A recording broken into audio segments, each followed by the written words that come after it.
Chapter 1801. Seeing that Chi Xuanxuan's eyes were red, and she looked like she was about to cry, Arbor quickly reached out and pinched her little cheeks. Xian, I'll be fine. Ah, by the way, I have half a grilled fish here. Do you want it? Arbor took out half a grilled fish from under her sleeve and stuffed it into Chi Xuanxuan's hand. As an experienced foodie, Chi Xian could tell at a glance that it was a half-burnt grilled fish.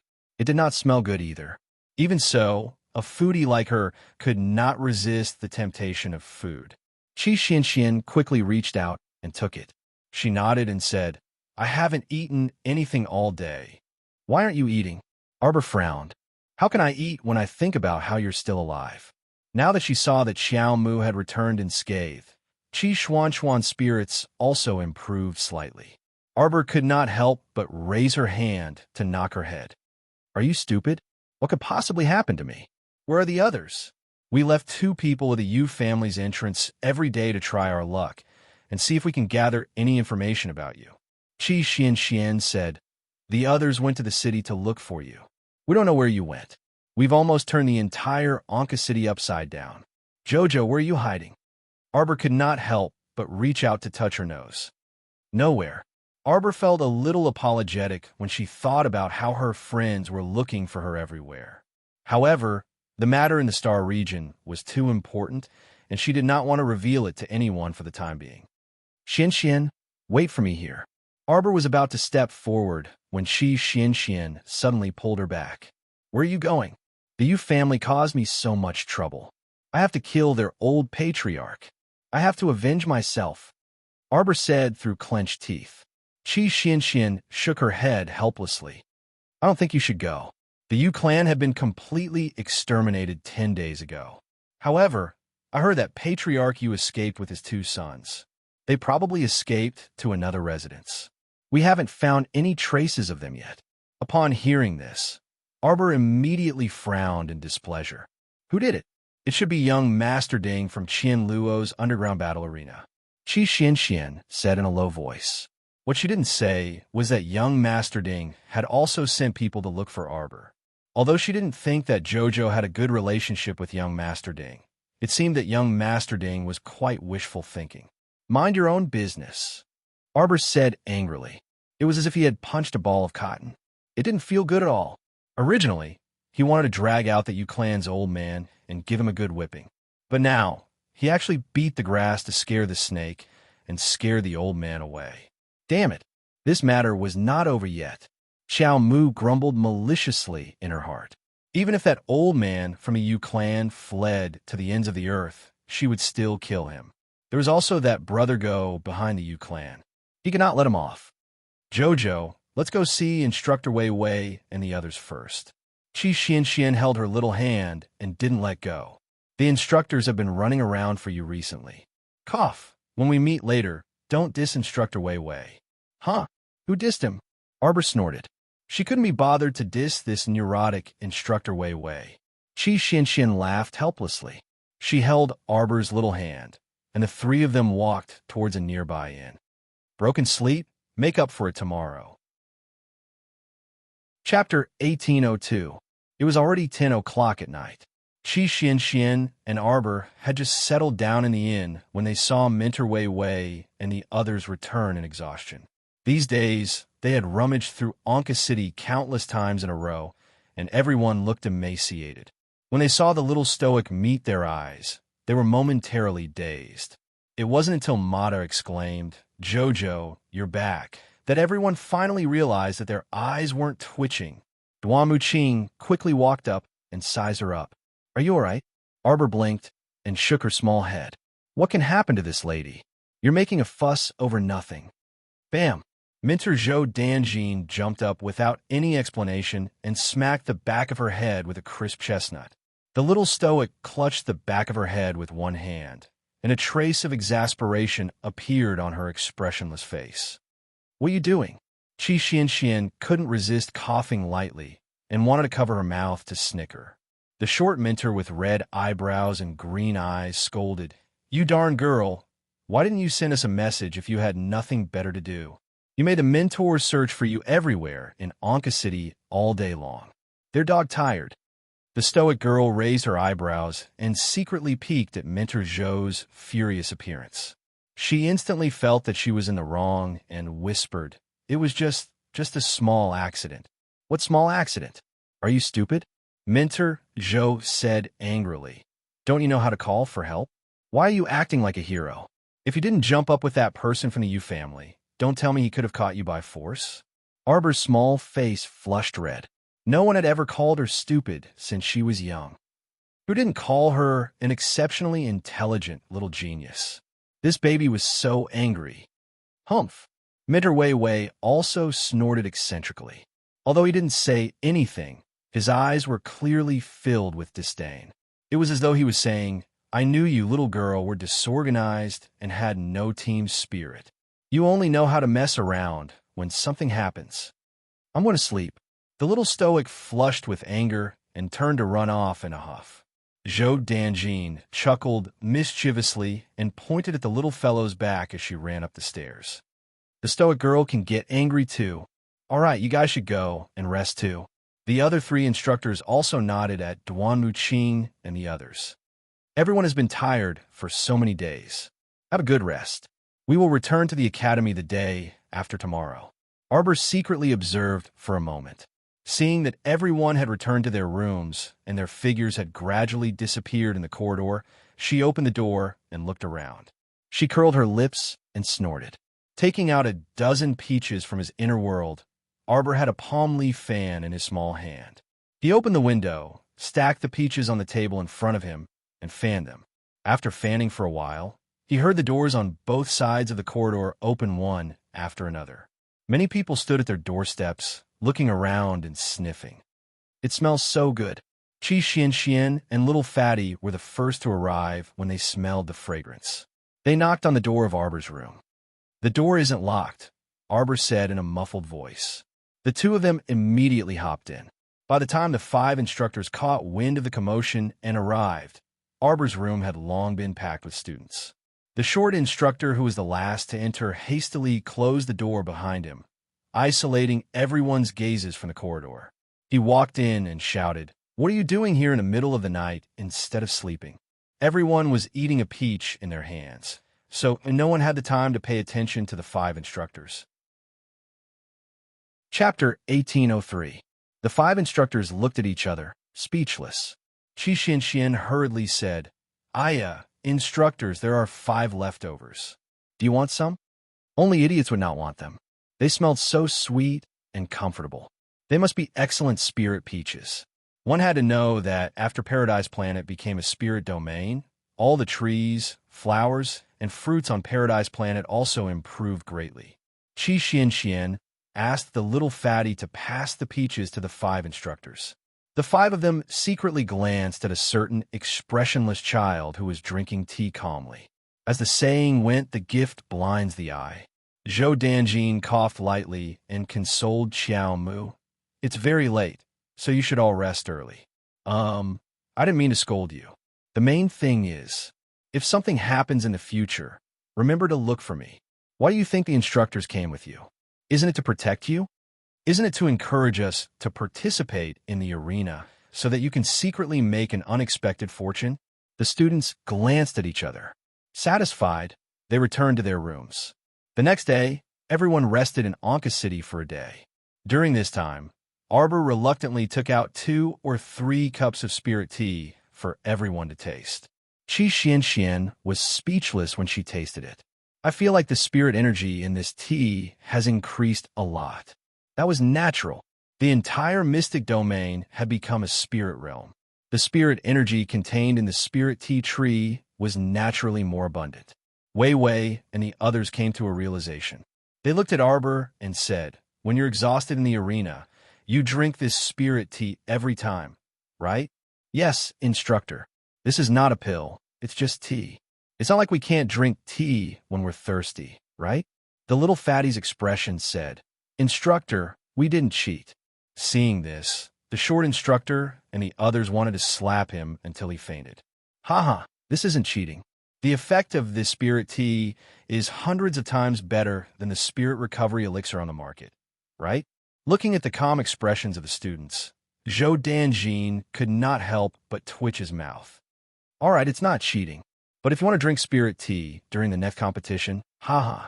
Qi Xian and the others couldn't help but shudder. He felt that there was a deeper meaning behind the instructor's unfinished words. Arbor held the teacup and took a sip of tea expressionlessly. Half a tael of spirit tea per person.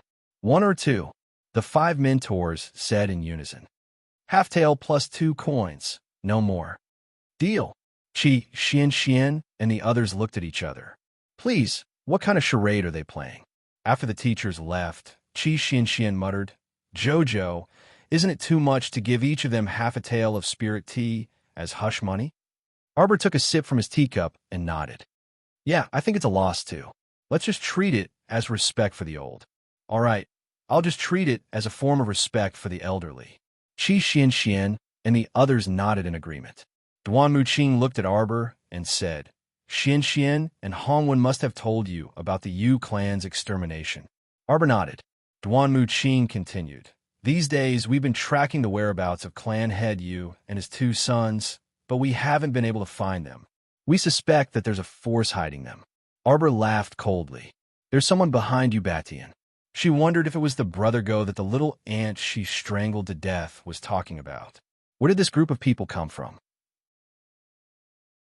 Chapter 1804. No matter where they came from, there's one thing that's definitely true. Qi Xuanchuan's face darkened as she clenched her fists. Jojo's enemy is definitely our enemy. Everyone nodded as they shared a common enemy. Arbor looked at them and felt a little emotional. Qi Xian smiled and said, Qiao Qiao, when you were haggling with the teachers just now, I really didn't understand what you were doing. He didn't expect the little fellow to use the spiritual tea to shut the mentors' mouths, so that they wouldn't restrict them in the upcoming competition. To put it bluntly, be it divine beasts or holy beasts, they were all a part of their strength. Why couldn't they use it during the competition? Qi Xian pouted. Moreover, they wouldn't rely on their divine beasts to bully other contestants in the competition. Normally, they would go up first and summon their beasts if they couldn't do it. The mentors were thinking too much. Everyone had nothing to do for the whole day, so they simply stayed in Arbor's room, drinking tea and chatting. Thus, Arbor, who rarely had the chance to take an afternoon nap, could only accompany them to drink tea and listen to them complain about the academy. Compared to Qi Xian, little Fatty, and the 3 of them, the others had stayed in the academy for 2 to 3 years. After listening to Senior Lu Yu's complaints, Qi Xian and the other 2 found out about many strange things in the academy. For example, in order to nurture the spiritual herbs in the flaming energy peak, the mentors would occasionally come to squeeze some of the students' spirit coins. It was said that they spent a lot of money to buy some spiritual nutrient solution, and 10,000 spirit coins could only last for 2 months. Xiaomu blinked when she heard this. What elixir nutrient solution? Who knows what kind of nutrient solution it is? Lu Yu couldn't help but complain.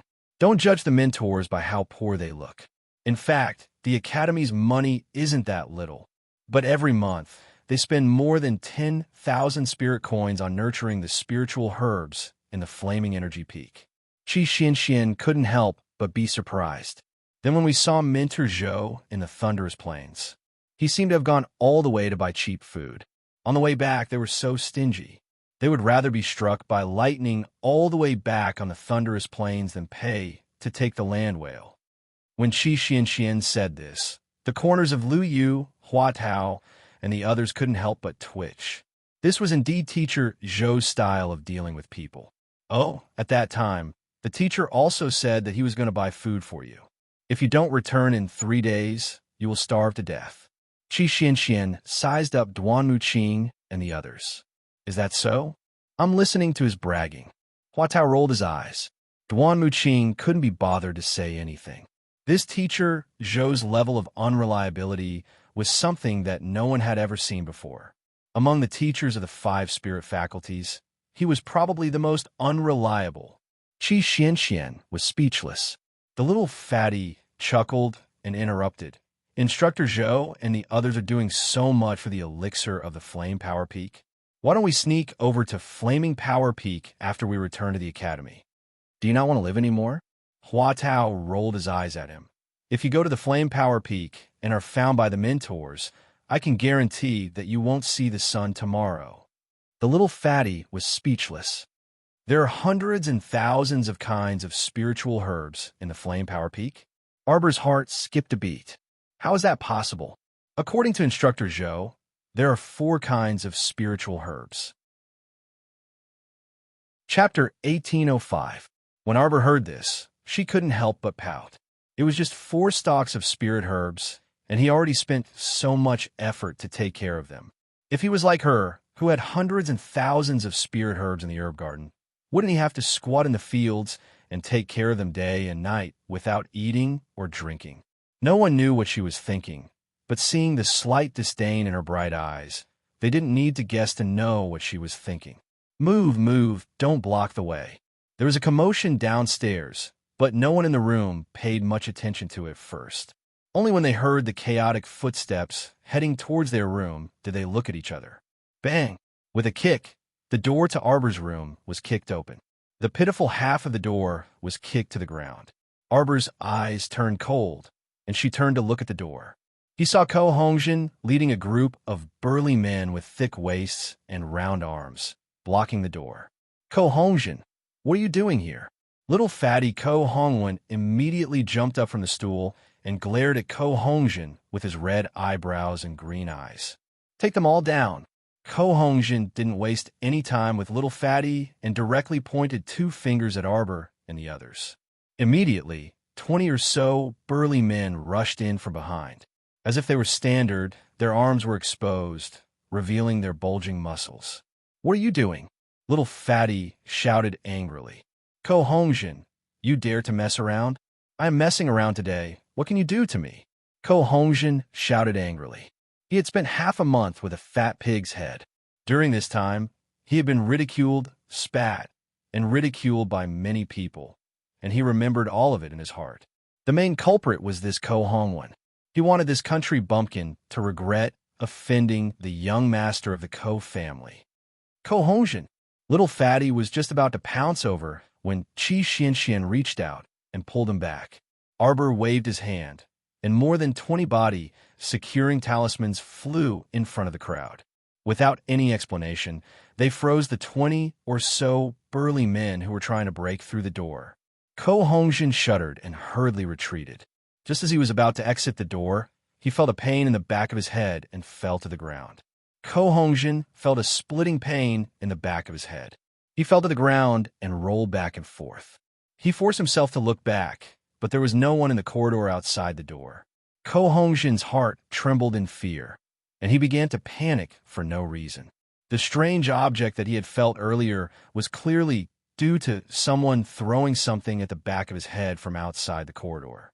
How could he not see anyone in the blink of an eye? Duanmu Qing's eyes flickered, and his gaze landed on Arbor. He had been standing beside her the whole time. Just now, when Arbor's eyes flashed red, he saw it very clearly. This was a special ability? Arbor kicked away a person blocking the way and walked over to Ko Hongjin, who was rolling on the ground. She pursed her lips in displeasure. "Didn't you hit me enough last time?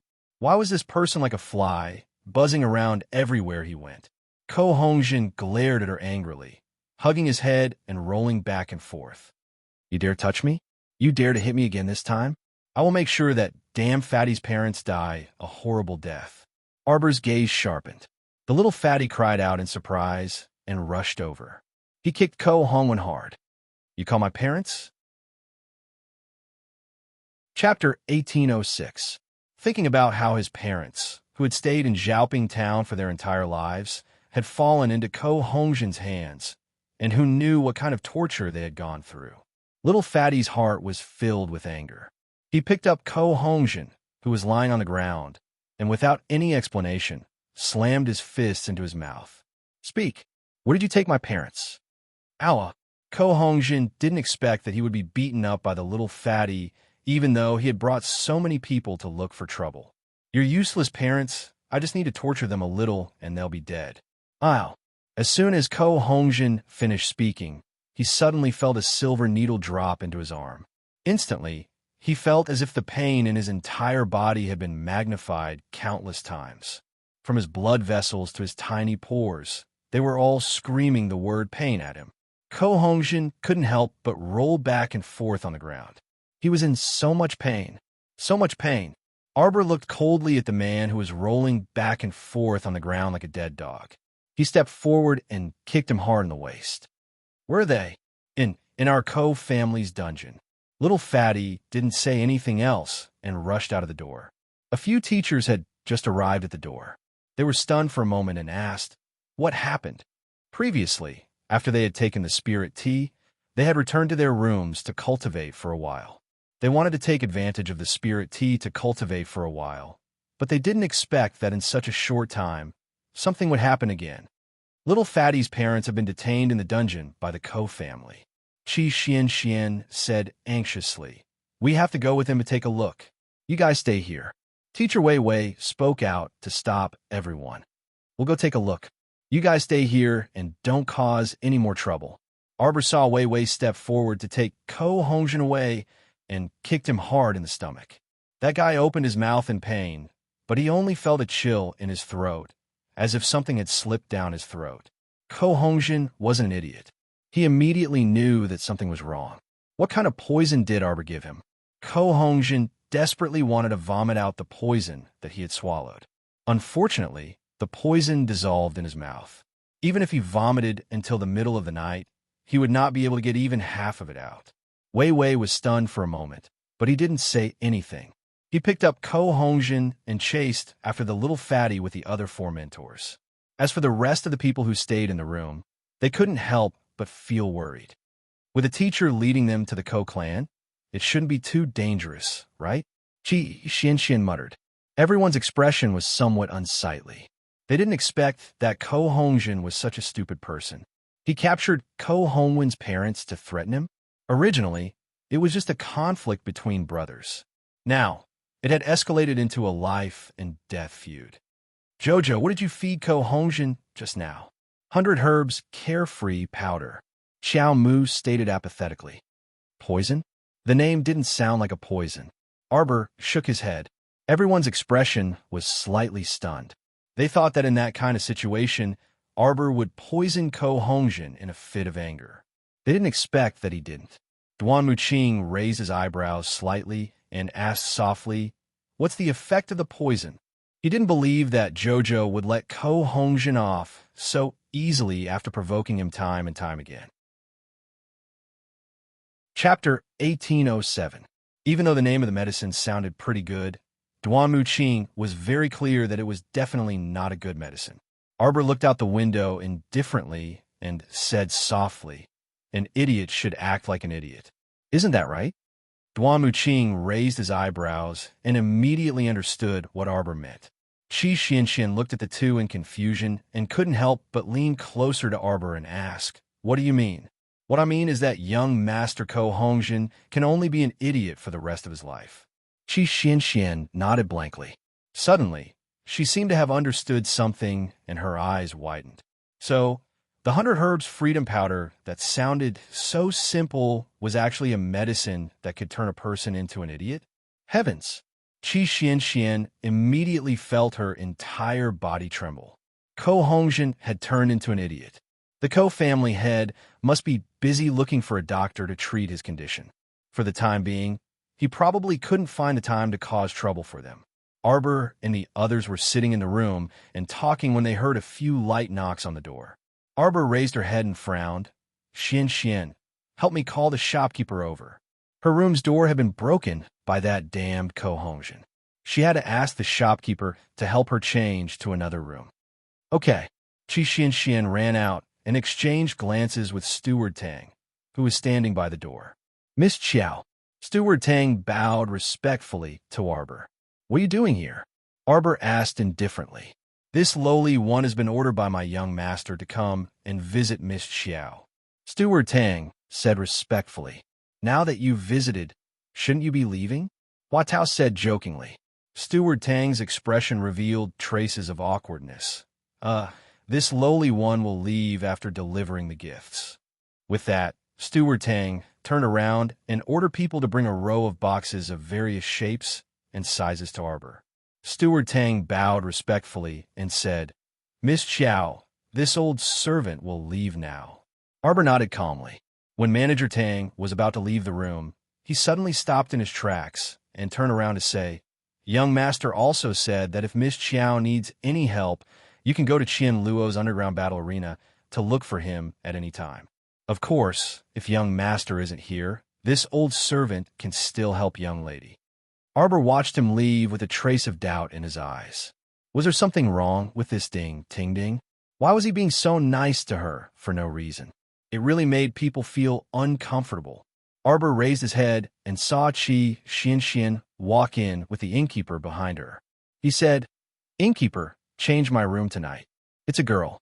On the other side, Hua Tao had long since lost his composure. He ran forward and rummaged through the gift boxes of different sizes. The gift boxes were piled up on the table, and most of them were spirit pills and miraculous medicines. Every item looked extremely precious, and he couldn't help but be speechless. Such a large sum of money was not something that a simple wealthy family could afford. It could be seen how wealthy and powerful this young Master Ding of Qian Luo's underground battle arena was. Ah, that's right. Jojo, I forgot to tell you that we have already received the prize money. Xian immediately beamed with joy when she mentioned this. Tomorrow, go to a random shop and ask the innkeeper to help me deposit the 2,800,000 spirit coins in my spirit coin card with you. I have 5 million spirit coins. It should be enough to spend. You can split the prize money. Arbor waved his hand and said. Chapter 1808. Xian was immediately moved to tears. She held Arbor's hand and rubbed it. Jojo. Arbor looked at her speechlessly. He patted her head and said with a serious face, Don't be so stingy in the future. At this moment, Xiao Mu's small team was filled with people of considerable wealth. Each of them had at least a few 100,000 spirit coins on them. The few of them chatted for a while and looked at the sky outside. They couldn't help but feel worried. The mentors had followed Ko Hongwen to the Ko family for about 4 hours. They still hadn't returned. They didn't know if something had happened to them. Why didn't Minerwei Wei and the others let us go and help? Xian muttered. The Ko family has so many people. They wouldn't attack them, right? With the mentors' cultivations, it shouldn't be a big problem. They were all great spirit masters. It should be easy for them to deal with a bunch of weak Ko family disciples. Then why aren't they back yet? Xian said worriedly. I wonder how little Fatty's parents are. Jojo. Little Fatty's voice suddenly came from the corridor. The shopkeeper led the group of people to her room. The little Fatty was the first to step through the door, carrying an old lady covered in wounds in his arms. Quickly put her on the bed. Arbor immediately stood up and said. Little Fatty placed his mother on the couch by the window. He rubbed his hands uneasily and said, Chow, my mother will be fine, okay? Arbor bent down and treated the wounds and blood on Ko Hongwen's mother's body. Superficial wounds are easy to treat. Annie was poisoned. However, the poison used by the Ko family wasn't that strong. Arbor took out a small bottle of medicine and poured it down Ko Hongwen's mother's throat. He then turned around and threw the dirty cloth into the basin. This injury was caused by Ko Hongwen. Ko Hongwen's eyes were red. He gritted his teeth and nodded. However, that brat Ko Hongwen didn't end well either. I personally chopped off one of his arms. Let it be a cripple from now on.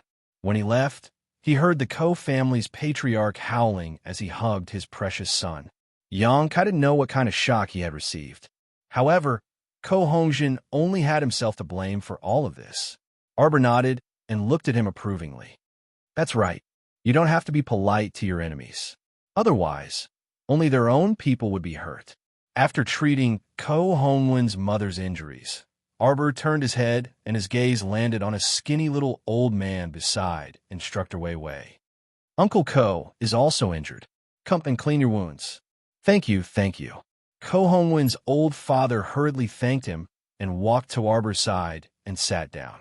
After cleaning Uncle Ko's wound as well and applying medicine, Xiao Mu then leisurely washed her hands before turning to look at Ko Hongwen. What happened? Speak. Ko Hongwen clenched his fists angrily. When we rushed there, the old bastards of the Ko family refused to admit that they had captured my parents.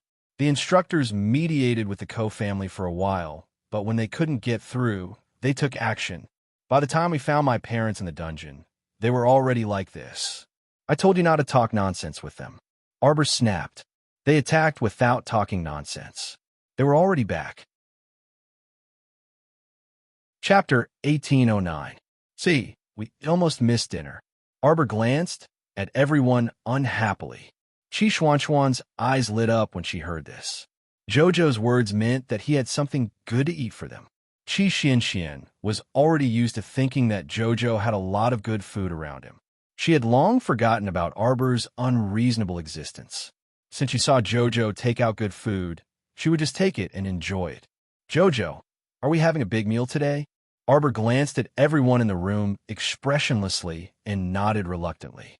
Then, he looked at Zhou Danjin and the other teachers. Zhou Danjin hurriedly chuckled and said, "Little girl, we're all teachers and students of a top academy. We should definitely enjoy good times and bad times together." What he meant was that they were definitely going to freeload on this dinner. Humph. Qiaomu grumpily harumphed before turning to tell the little fatty, Auntie Ko can only take some liquid food. After 15 minutes, feed this bowl of congee to her. Ko Hongwen took it and nodded solemnly. You guys go ahead and eat. I'll take care of my parents.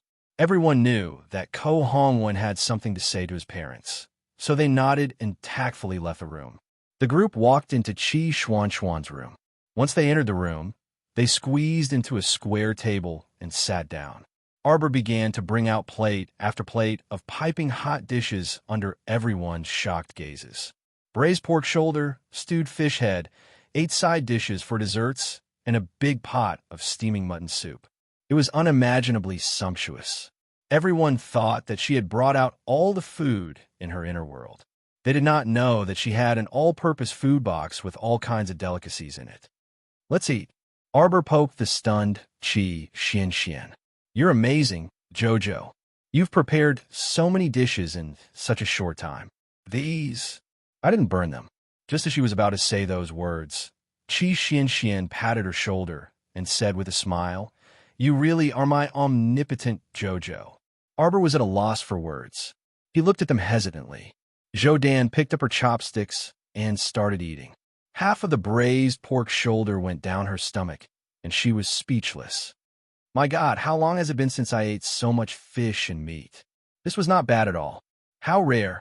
The little girl had actually prepared a sumptuous feast for them. Cough. This could also be considered as respecting his teacher. Wei Wei calmly reached out his chopsticks to pick up the food. He looked much calmer than Instructor Zhou, but the speed at which he picked up the food was not any slower than Instructor Zhou. After everyone had eaten their fill, they didn't forget to leave some food for the little fatty. Everyone ate until their stomachs were round and full. After the meal, Wei Wei told the mentors about their plans to return to the lava mountains the next morning.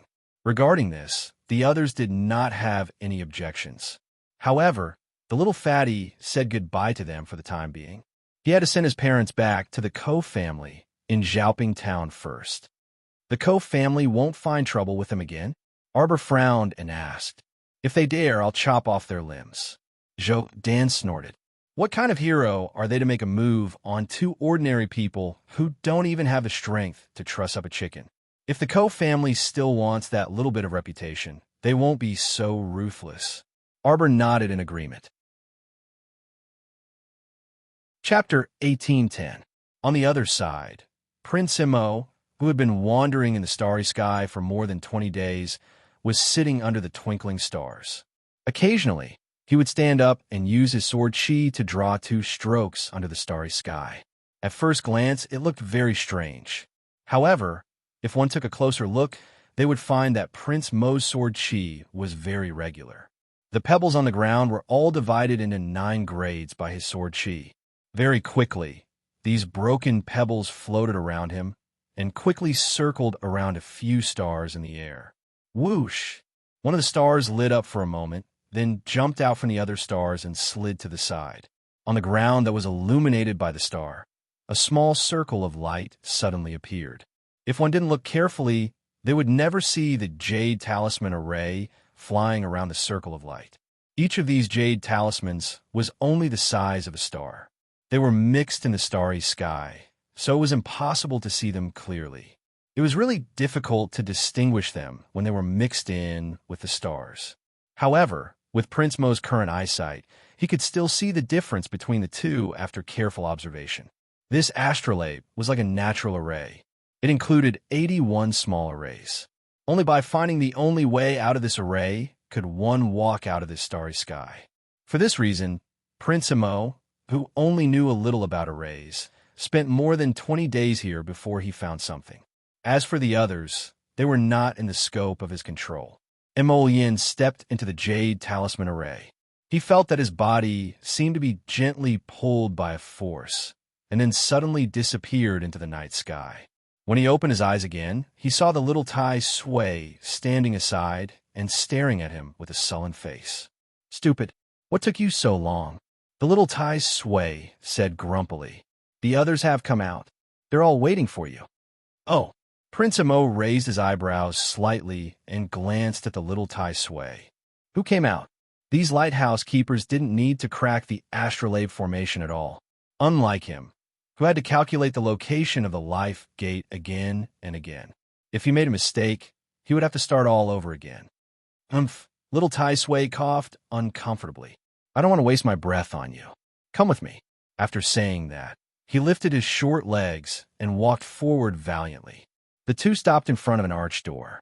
Little Tai Sui pointed at the door and pursed its lips. "Theoretically speaking, as long as you shatter this door, we can all be teleported out." "It does sound quite simple," Yin said with a faint smile as she glanced at little Tai Sui. "What about in reality? It's actually a bit difficult." Little Tai Sui snorted. "Take me for example. I once used all my strength to hit this door, but unfortunately, it was useless. How did that saint beast get out? How would I know?" Little Tai Sui was instantly enraged. "What's the point of saying so much? Why don't you give it a try?" Yin swept a glance at the taut little Tai Sui before taking 2 steps forward and unhurriedly pushing the stars on the door. That's right. This door was inlaid with tens of thousands of stars, making it appear as if there was no pattern to them at all. "Oomph." Little Tai Sui sneered. "Do you think you can open the door just by randomly touching the stars on this door? Don't blame me for not warning you. Let me tell you."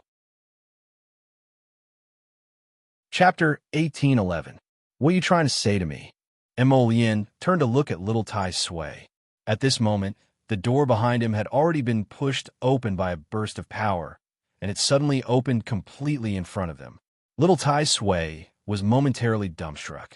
He had wanted to tell her that if she messed with the stars on this door, she would end up as miserable as he was. This was because she had also messed with this door in the beginning, and she had done so blindly. Initially, she would have been able to push the door open slightly with all of her strength, but who would have thought that her careless movements would cause the door to become several million kilograms heavier? It was only later that he learned that if he messed with the stars on the door, it would cause the door to become even heavier. Kiki was this crowned Prince Mo, so how did he know? Furthermore, the speed at which he cracked the restriction came a little too quickly, right? Little Tai Sui's mouth gaped open, and it finally couldn't help but ask, "How did you know how the stars on this door were originally arranged?" "You didn't walk through the starry sky realm?" "I did walk through it." Little Tai Sui pursed its lips. "But so what? What the hell does walking through the starry sky realm mean?" "TSK. This person is really ridiculous. You just have to walk through the starry sky realm." Prince Mo turned to him with a faint smile. Little Tai Sui turned its head in disapproval. Then, as if a thought had occurred to it, its eyes abruptly widened. "You're not trying to tell me that the arrangement of the starry sky realm is exactly the same as the stars on this door, right?" Yin nodded. "That's exactly the case." A surprised expression immediately appeared on little Tai Sui's face, and it stared at Yin as if she were a monster. "You? Don't tell me you remember the arrangement of all the stars under the starry sky realm? What else do you think I do?" Yin glanced at little Tai Sui with an indifferent expression. Little Tai Sui was instantly rendered speechless. What else could it say? Wasn't this person's memory a little too exaggerated? It wasn't like he hadn't been to the starry sky before. The moment he walked in, the sky was filled with stars. They all looked the same, and he couldn't tell who was who. To be able to memorize the original positions of all the stars in such a short period of time, this memory was simply unprecedented. Emolien glanced at little Tai Sui, whose head was drooping due to the blow, and a faint smile appeared at the corner of her mouth. She reached out to touch his head and said in a coaxing tone, "If you want to go out, you know what to do, right?" Little Tai Sui almost jumped up. Its face flushed red as it angrily said, Who? Who wants to go out? Humph. I never thought about it. Oh, then we'll part ways here." Emolien waved at him, then turned around and saw the Luo brothers running over. She nodded and said, "Let's go." Little Tai Sui couldn't help but panic at the sight of Enlin abandoning it without any hesitation. There was a hint of anger in its voice as it yelled, "Wait! This stinking brat. Not only did he have the guts to stroke his head, he even dared to leave him behind without saying a word. I'll go out with you." The Luo brothers immediately expressed their boundless welcome. "Little Tai Sui, it would be great if you could join us. Remember to be more polite to our boss in the future. Let's talk outside." Emolien's body flashed, and she was the first to emerge from the starry gate. Chapter 18:12. Wait for me." A feeble voice came from behind them. Emolien turned around and saw the disheveled Dao Wuji stumbling over. That guy's face was ashen, and he was in a sorry state. Not only was his body covered in a sticky green substance, but his hair was also disheveled. He looked as if he had been ravaged thousands of times. Behind him, a huge morning glory opened its mouth, revealing 2 rows of jagged steel teeth. It wriggled its branches as it chased after the unlucky Dao Wuji. Boundless blades stumbled and stumbled as he ran. He scrambled to Emolien and subsequently hugged his thigh as he screamed repeatedly, eldest brother, save me, eldest brother." Everyone looked at him speechlessly. How could this old fellow call him big brother when he opened his mouth? You're an old man over 100 years old. No matter how young your face is, calling a young man in his early 20s big brother is too shameless. However, Dao Wuji didn't care. He hurriedly hugged Emolien's leg and screamed, "Big brother, take me out of here with you, big brother." Little Tai Sui kicked him in the butt. "Get up." He was crying and yelling. He had lost all his face. Emolien narrowed her eyes and looked at the huge morning glory that was wriggling its branches and leaves. She suddenly raised a wisp of holy flame. The black flame suddenly hovered above the huge morning glory's head. It didn't fall for a long time, but it exuded an extremely terrifying holy pressure. "Surrender or die?" Emolien asked coldly. "Jigu." The huge morning glory spat out a few mouthfuls of mucus, revealing a mouthful of small steel teeth. However, before it could react, the black flame above its head began to burn fiercely, as if it would burn its branches in the next second. Jigu, the huge morning glory's branches and leaves shrank, suddenly hiding its small steel teeth. She twisted the oversized morning glory and twirled its stem. Suddenly, it shrank and shrank into a fist-sized morning glory. Swaying its petals and leaves, it swayed and wriggled towards Emolien. A wise man knew better than to fight when the odds were against him. A wise man submits to circumstances. The man controlling the holy flame appeared to be very terrifying, so it decided that it would be better to surrender. Emolien stretched out her hand, her slender fingers slightly open. The little morning glory jumped into his palm and twisted its small body to please him. "What do you want this man-eating flower for?" Little Tai Sui glanced at it with disdain. Limitless Blade, who was covered in the green mucus, also shouted, "Other than spitting venom, it's useless." Emolien glanced at the 2 of them. "What do people like you who don't have wives know?" Jojo would definitely like it. If his wife thought the man-eating flower was ugly, then he could use it to make medicine. If the man-eating flower knew what the crown prince was thinking right now, it would definitely bite him to death. How could he have the face to say that he wanted a venomous flower that was close to the sage level to be used as medicine? After saying this, the crown prince ignored little Tai Sui. He threw the man-eating flower onto his shoulder, turned around, and left. Little Tai Sui glanced at Ma Shichen. What does that brat mean? He means you don't have a wife.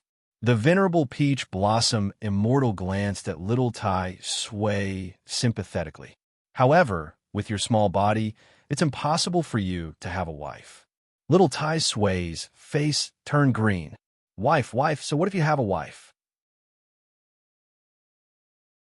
Chapter 18:13.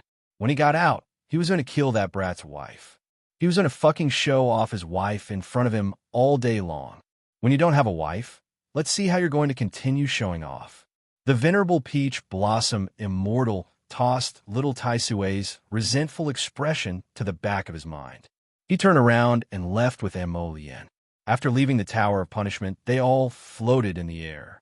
This was an unknown space, and no passageway had appeared for the time being. Their surroundings were pitch black, and they couldn't tell where they were. Little Tai Sui snorted. Although you pass the Tower of Punishment and can come out, that doesn't mean the heavenly Tao will let you go so easily. A freak like you shouldn't even exist in this world. Mo Lien waved her hand, and a helmet-like thing slowly appeared on her head. Little Tai Sui stared at her in confusion. What is this thing? As soon as he said that, a thunderclap boomed in the air. Before anyone could react, a bolt of lightning fell from above their heads, crashing into them with a rumble. Dao Wuji spat out a mouthful of black ash. His entire face was charred black by the lightning.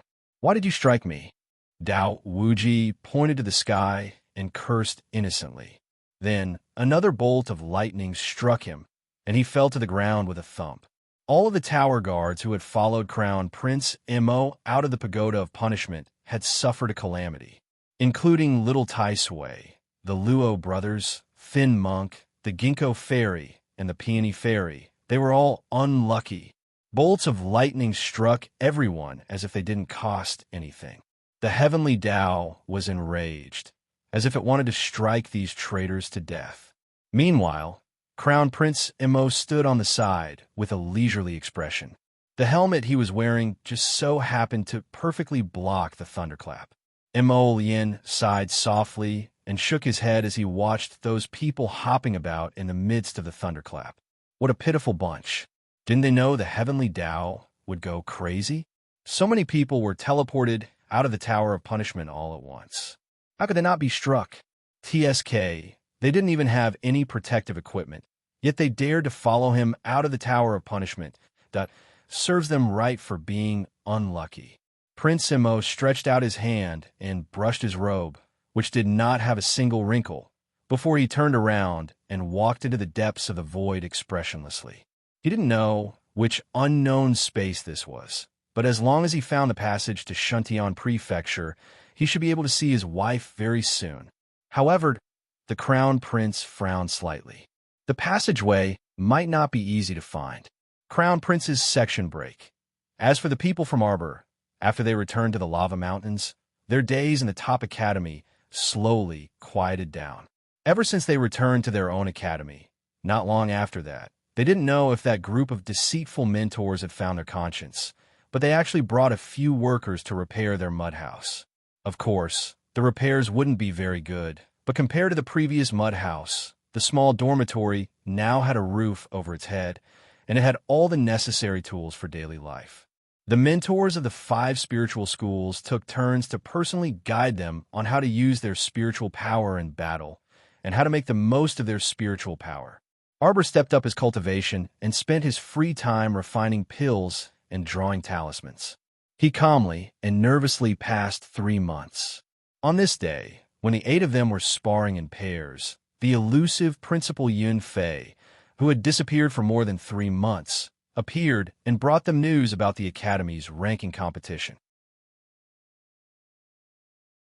Chapter 18:14. There's a big change in the Academy ranking tournament this time. The large number of preliminaries have been canceled. Yin Fiang said calmly. The top 3 academies in the last 6 prefectures ranking tournament, Shuntian Prefecture's Sunlight Academy, Ani Prefecture's Jiaqing Academy, and Poland Prefecture's Heavenly Bestowing Academy, have unanimously finalized a unified plan. They've decided to have all the participating students head to Poland Prefecture's Dai, Zong Mountain to jointly eliminate a zombie base. This corpse puppet base was gradually formed 3 years ago. Because it wasn't cleaned up immediately, there are now corpse puppets of all sizes gathered here. I'm afraid there are hundreds of thousands of them. As soon as Yun Fei finished speaking, the expressions of Qi, Xian, and the others changed. But for some reason, the zombies in this zombie base on Dai, Zong Mountain didn't run out. Instead, they're peacefully stationed in the mountain. Yin Fiang's voice paused slightly. The Poland Prefecture's Prefecture Lord contributed 1 million spirit coins to invite the major forces of the 6 prefectures to work together to clear this zombie base. Yin Fiang smiled faintly. The Heavenly Bestowing Academy has proposed that the preliminaries of this academy ranking tournament be changed to a zombie clearing competition. The more zombies cleared within 15 days, the higher the chance of advancing to the semifinals. When Qi, Xian, and the others heard this, they were immediately displeased. Oh, it's obvious that their prefecture lord paid 1 million spirit coins to find someone to clean up the corpse puppets. That Heavenly Bestow Academy gave the job to us students. Then are they going to pay up? Pay, of course they're going to pay. Yin Fiang nodded slightly. You can rest assured that even if the Poland prefecture doesn't pay up, the instructors will get it back for you. He made it sound as if they were relying on these two to clear the fees to survive. Arbor raised her hand to rub her small nose. She turned to leave expressionlessly, but was stopped by Yun Fiang. Jojo, come with me. Arbor followed Yun Fiang out of the training ground and followed him all the way to the cliff of the academy peak. The two of them stood with one in front and one behind. Yun Fiang turned to look at her and asked with a smile, "How have you been in the academy for the past 3 months?" Arbor nodded slightly, indicating that she had been doing okay. Yin Fiang glanced at her and couldn't help but smile. "Do you have any plans?" Arbor's face was calm. "I want to participate in the academy ranking competition." Not only did he have to participate, but he also had to strive for a good result and obtain the qualifications to go to Brinthid Island. Then let's see if the spirit energy in the island spirit domain is enough for Chio to absorb. If it's not enough, I'll think of something else. She wanted Chio to get better. For the sake of Chio, she was willing to invade a base of 100,000 zombies. So what if she had to invade a base of 1 million zombies? Yin Zong laughed and nodded. "What I mean is, I recently heard that you're Dean." The fire instructor who rushed over suddenly interrupted Yun Fiang and bowed. "Dean, Master Wu Yin is back." "Oh, please," Yinfer said quickly. He turned to Arbor and nodded. "You can go first." Arbor nodded. Knowing that Yin Fei had something to do, he quickly left.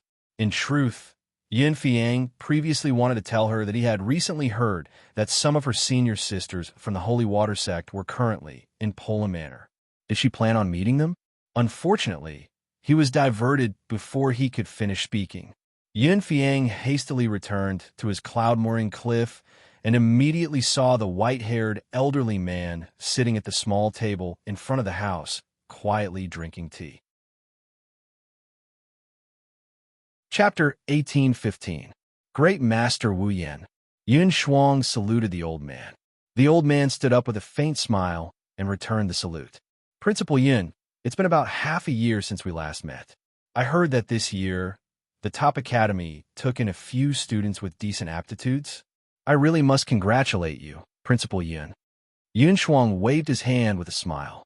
"They're just a bunch of worrying children. Great Master, I wonder if you found the guiding herb you need this time?" The old man sighed. "After I heard about the bloodshed vermilion fruit, I traveled day and night to get there. Unfortunately, I didn't even see a single leaf." Yin Shuang sighed. "That pill, does it not need the bloodshed vermilion fruit as the guiding herb? Can it be replaced with something else?" "Something else?" Great Master Wu Yin sighed. "Something else is even harder to get. For example, the longevity fruit, or the phoenix bloodshark pearl. If you have one of these things, then the effect will be better. But the problem is, where do you find these things? Yin Shuang was speechless. After a while, he nodded slightly. Great Master, please go to Flaming Power Peak and take a look at the 4 spirit herbs. Okay. Great Master Wu Yin went out to search for the holy herb and only just returned. He was really worried about the 4 spirit herbs. When Arbor returned to the training grounds, he happened to see Zhou Danjin giving an impassioned speech. Students, what's in front of you is an opportunity. Let our academy soar into the sky or continue to remain silent. It's all in your hands. Poland Manor is quite a distance away from Shuntian Manor. It'll take 7 to 10 days by boat. Therefore, our teachers have unanimously decided to depart in 3 days.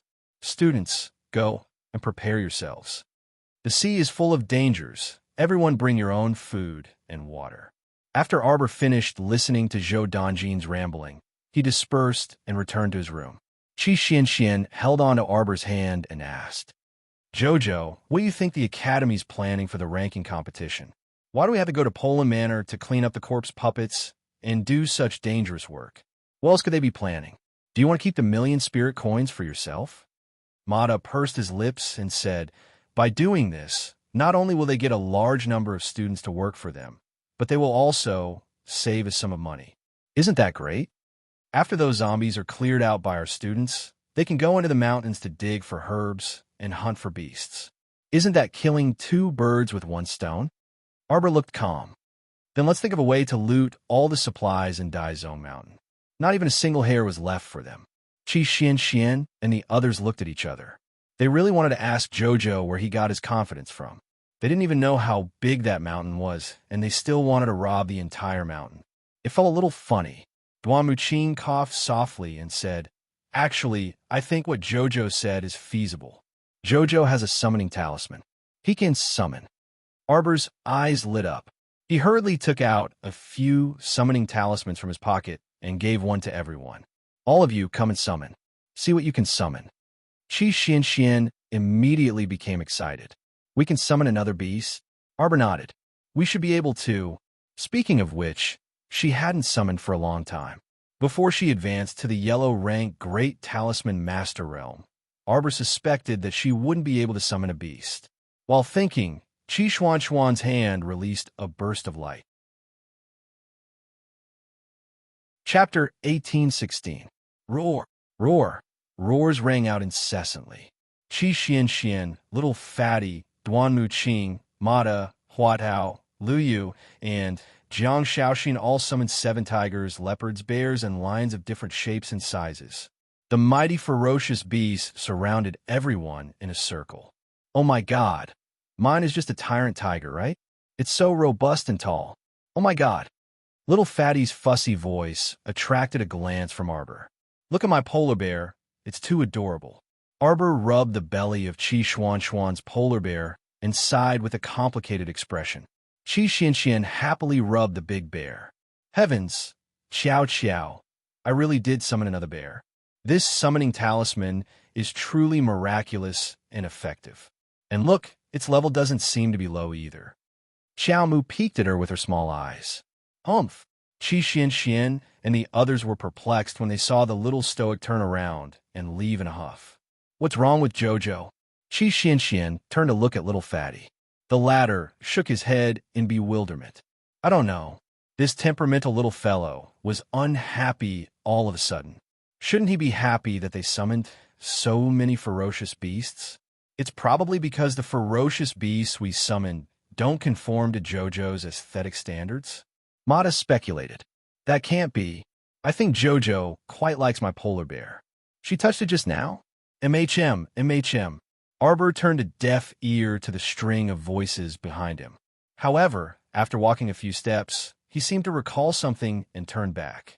With a stoic face, he expressionlessly threw them several storage talismans.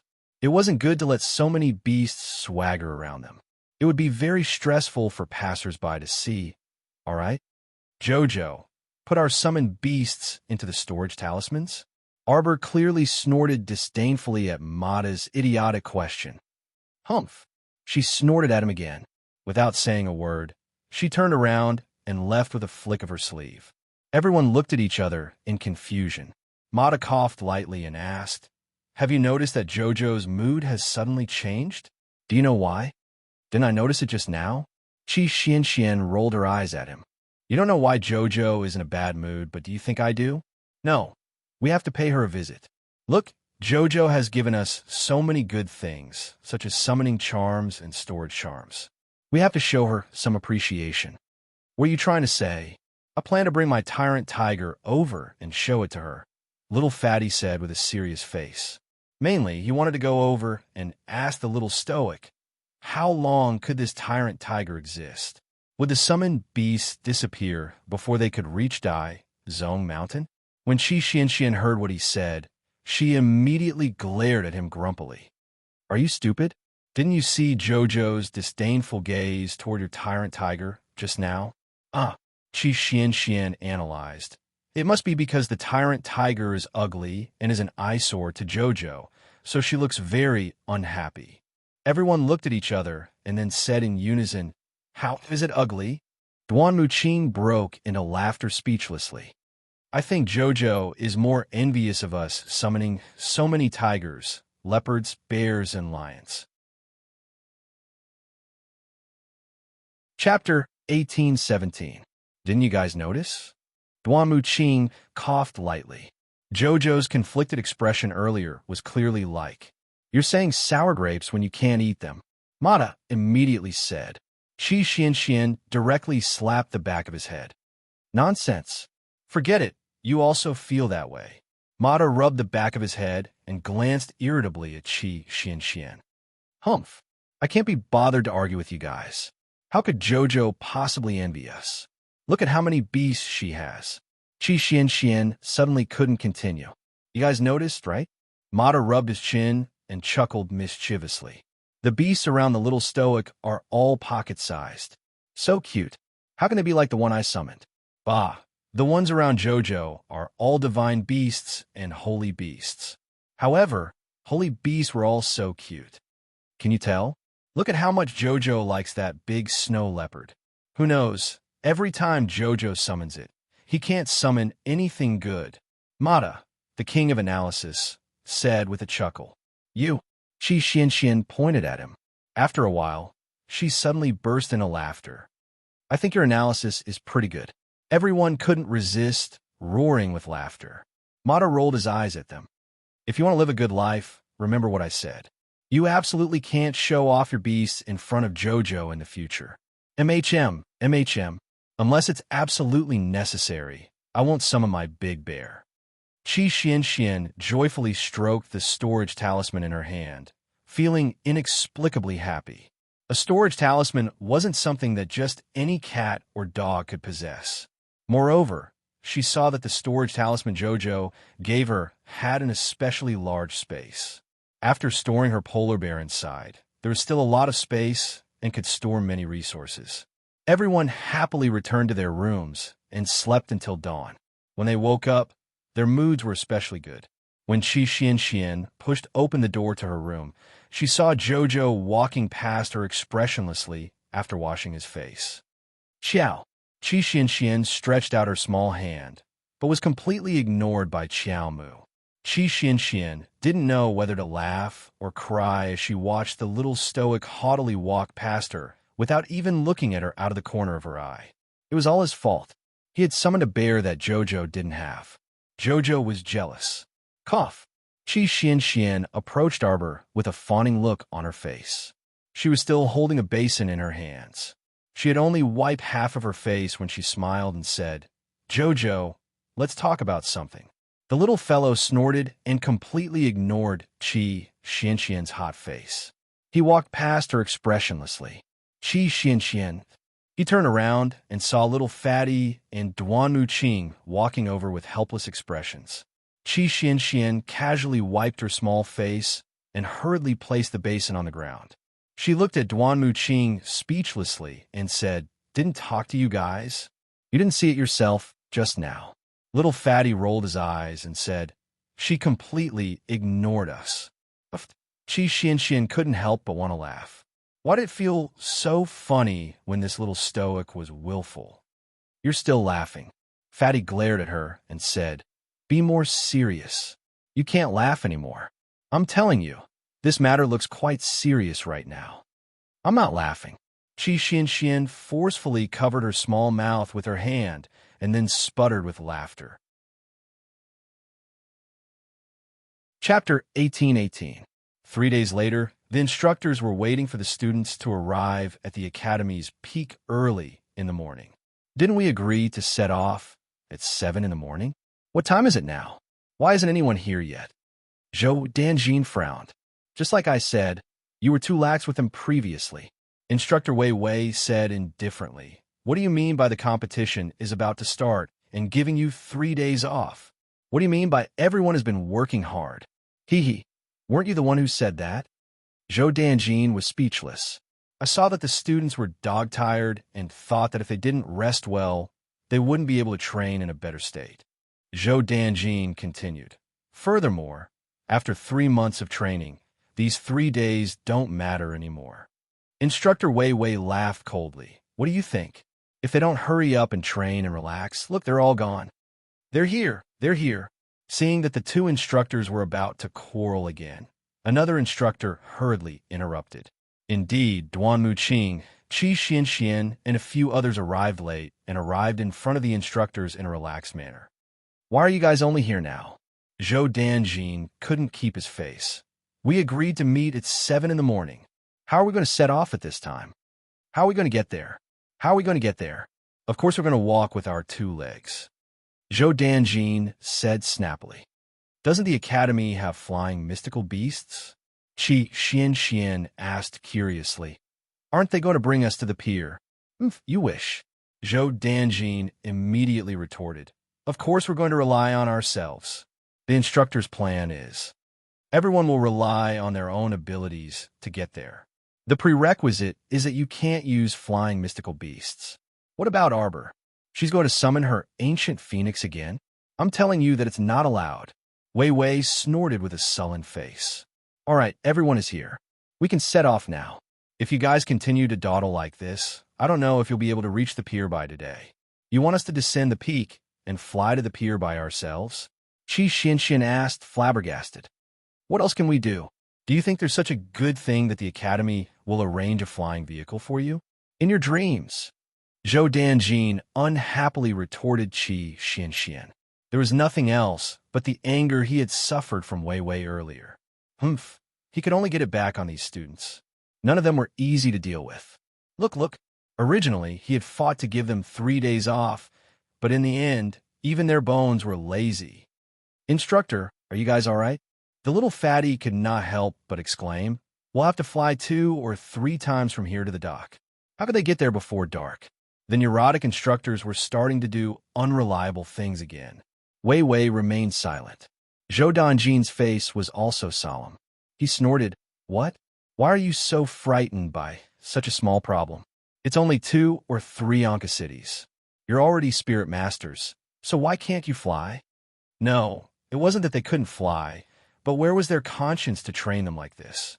Didn't the academy have flying magical beasts? Where are the people from Arbor? Wei Wei suddenly asked in a low voice. The little girl had left the group again. Just say that stoic face was disorganized and undisciplined. Look, he dropped the ball at the crucial moment. Chapter 1819. I'm already here. Are you all blind? A chilly voice suddenly came from above. Everyone looked up. Fuck, wasn't this little stoic carrying a small blue and white bag and standing in the air above the treetops? Moreover, she really was prepared to fly. The corner of Instructor Zhou's eyes twitched. Why are you carrying a bag? Don't trashy instructors like you like to seal other people's mystic conscious the most and then make them enter the mountains to train? How could she not be on guard after knowing your shitty natures? She did have Paradise Planet, but she couldn't expose it in front of others. Carrying a bag was just for show, just in case. Instructor Zhou silently rubbed his nose. You're very well prepared. Jojo. Qi Xian smiled fawningly at Xiao Mu. But the little fellow turned her small head to face the back of her head, apathetically ignoring her. Everyone, what should they do? The more they looked at this little fellow, the cuter she became. She was clearly the one who took out a bunch of summoning talismans and suggested that they summon beasts, but after summoning a bunch of ferocious beasts, she was so hilarious that she actually treated them like strangers for 2 to 3 days. This little fellow was probably thinking, "You guys are so annoying to see. You always like to appear in front of me. Cough, Jojo, we still have to fly to that whatever the nearest dock is in a while. It's quite far from Anka City. Why don't you come down first? Otherwise, you'll run out of spiritual energy halfway." What kind of joke was this? Of course, flying consumed energy. If it wasn't mystic energy, then it was spiritual energy. Of course, spiritual realm cultivators could naturally fly further than mystic cultivators. Moreover, spiritual realm cultivators consumed much less mystic energy when flying than mystic cultivators. Therefore, among this group, Qi Xian, a level 14 mystic cultivator, was probably the one who would suffer the most. She might also be the one who would run out of energy halfway. Worry about yourself. Qiao Mu expressionlessly glanced at the little fatty before landing in front of Qi Xian with a whoosh. She stretched out her small hand to grab Qi Xuan's hand and soared into the sky again with a whoosh, leading the way down the academy peak. Yin Fiang chuckled as he looked at the little fellow's back and praised, "What an energetic child." Wei Wei and the others silently glanced at the dean as they silently ridiculed in their hearts. The one who was truly blind was probably this Dean Yin. Energetic? Energetic my ass. You can see vitality on that paralyzed face? What the hell? All right, since everyone is here, let's set off. As soon as Zhou Danjin finished speaking, he saw that none of the students paid any attention to him. They all soared into the air and followed Arbor down the mountain. Zhou Danjin was speechless. Could he give him some face as a teacher? A bunch of traitors. Ha. The teacher from the fire spiritual faculty smiled and tried to smooth things over. The dean is right. It's a good thing that the children are energetic.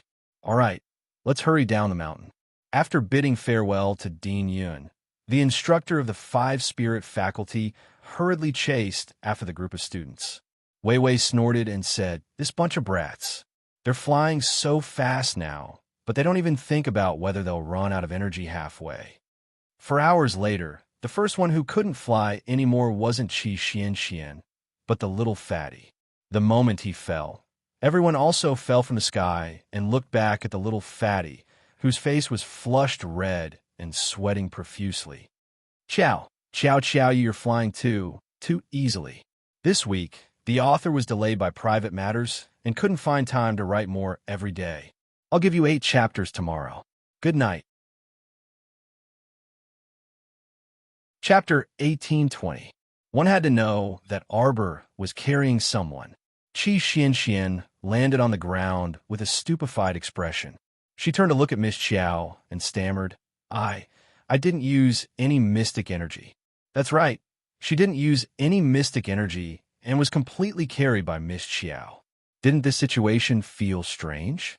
Miss Qiao was carrying a person and flying for 4 hours without even panting. This situation wasn't very normal. Arbor glanced at them expressionlessly. "Are we still flying?" Wei Wei frowned and sized up the little girl. Logically speaking, they had already flown for 4 hours. It was impossible for her to not be tired at all. Looking at the little girl's pink and tender face, there wasn't the slightest bit of change. This was too disgusting. Cough. Why don't we rest for 15 minutes and let Hongwen recover his spiritual energy before we continue? Little Fatty nodded while sweating profusely. Okay. Arbor naturally didn't mind. Since they said they wanted to rest, then she followed suit and rested. Everyone couldn't help feeling stifled when they saw her closing her eyes to rest without saying a word. They wanted to ask her why this little fellow didn't even pant after flying for such a long distance. Shantian Prefecture's terrain was extremely vast, but the distance between the cities was very far.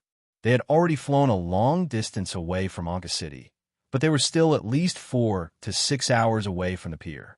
Although Duan Muqing and the rest weren't dog-tired like little fatty, they were truly exhausted and had used up quite a bit of mystic energy. At this moment, Lu Yu and Jiang Shaoxin both took out a bottle of spirit rejuvenation liquid and silently drank 2 mouthfuls. The instructors had tried all sorts of ways to train this bunch of miserable fellows.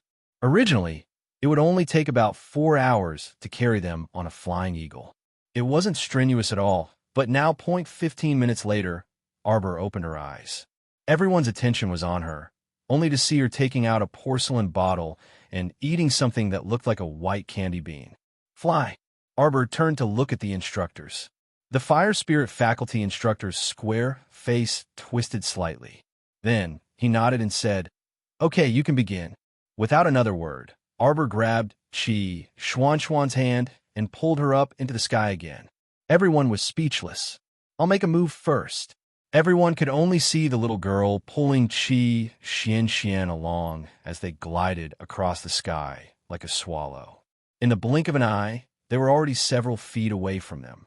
After a few more breaths of time, the little girl had already flown out of sight. Everyone stared blankly for a while, looking at each other. Instructor Hu of the Fire Spirit Department finally couldn't hold it in any longer.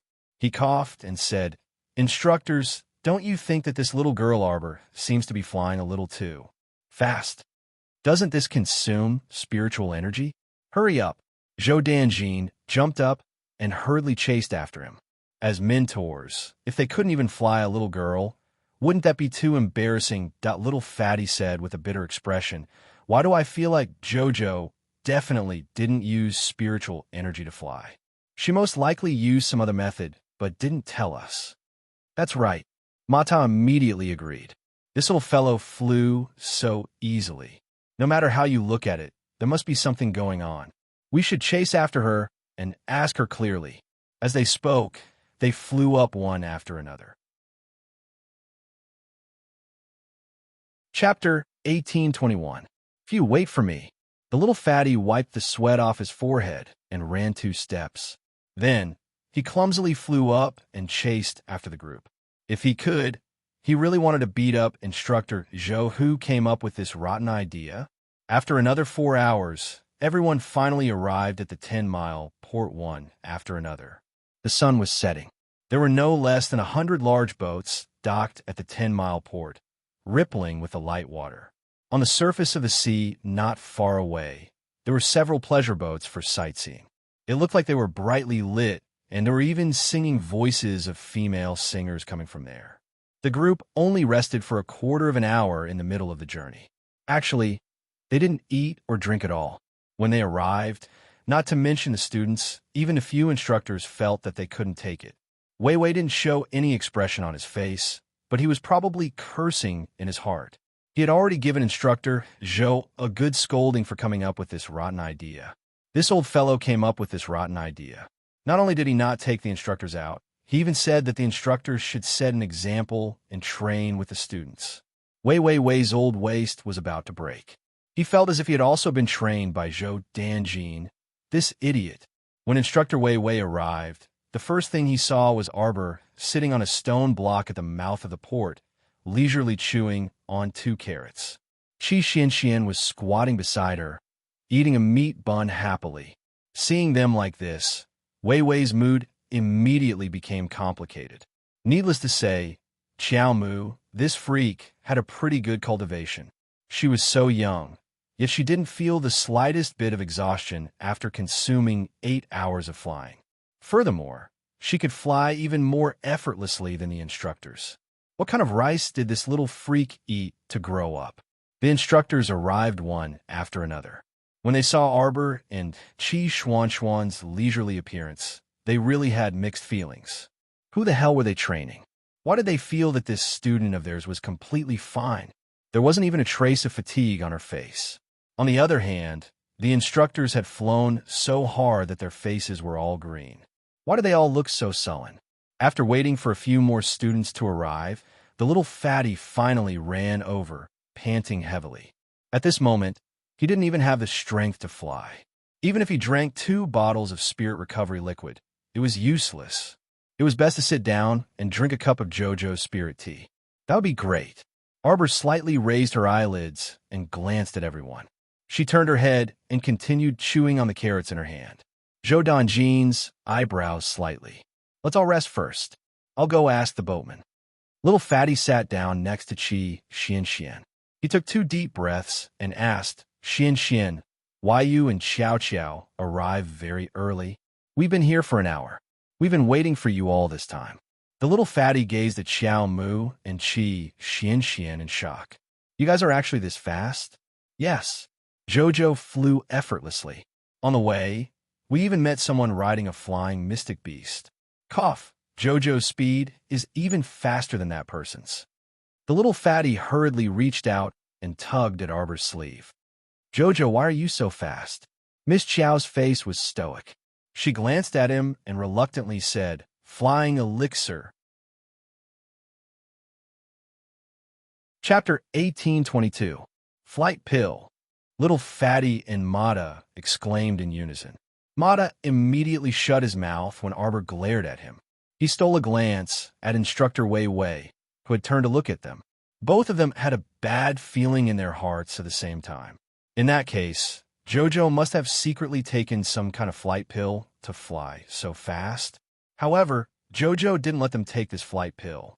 Was this to punish them for summoning the beasts earlier? Instructor wants to train you, Arbor said expressionlessly.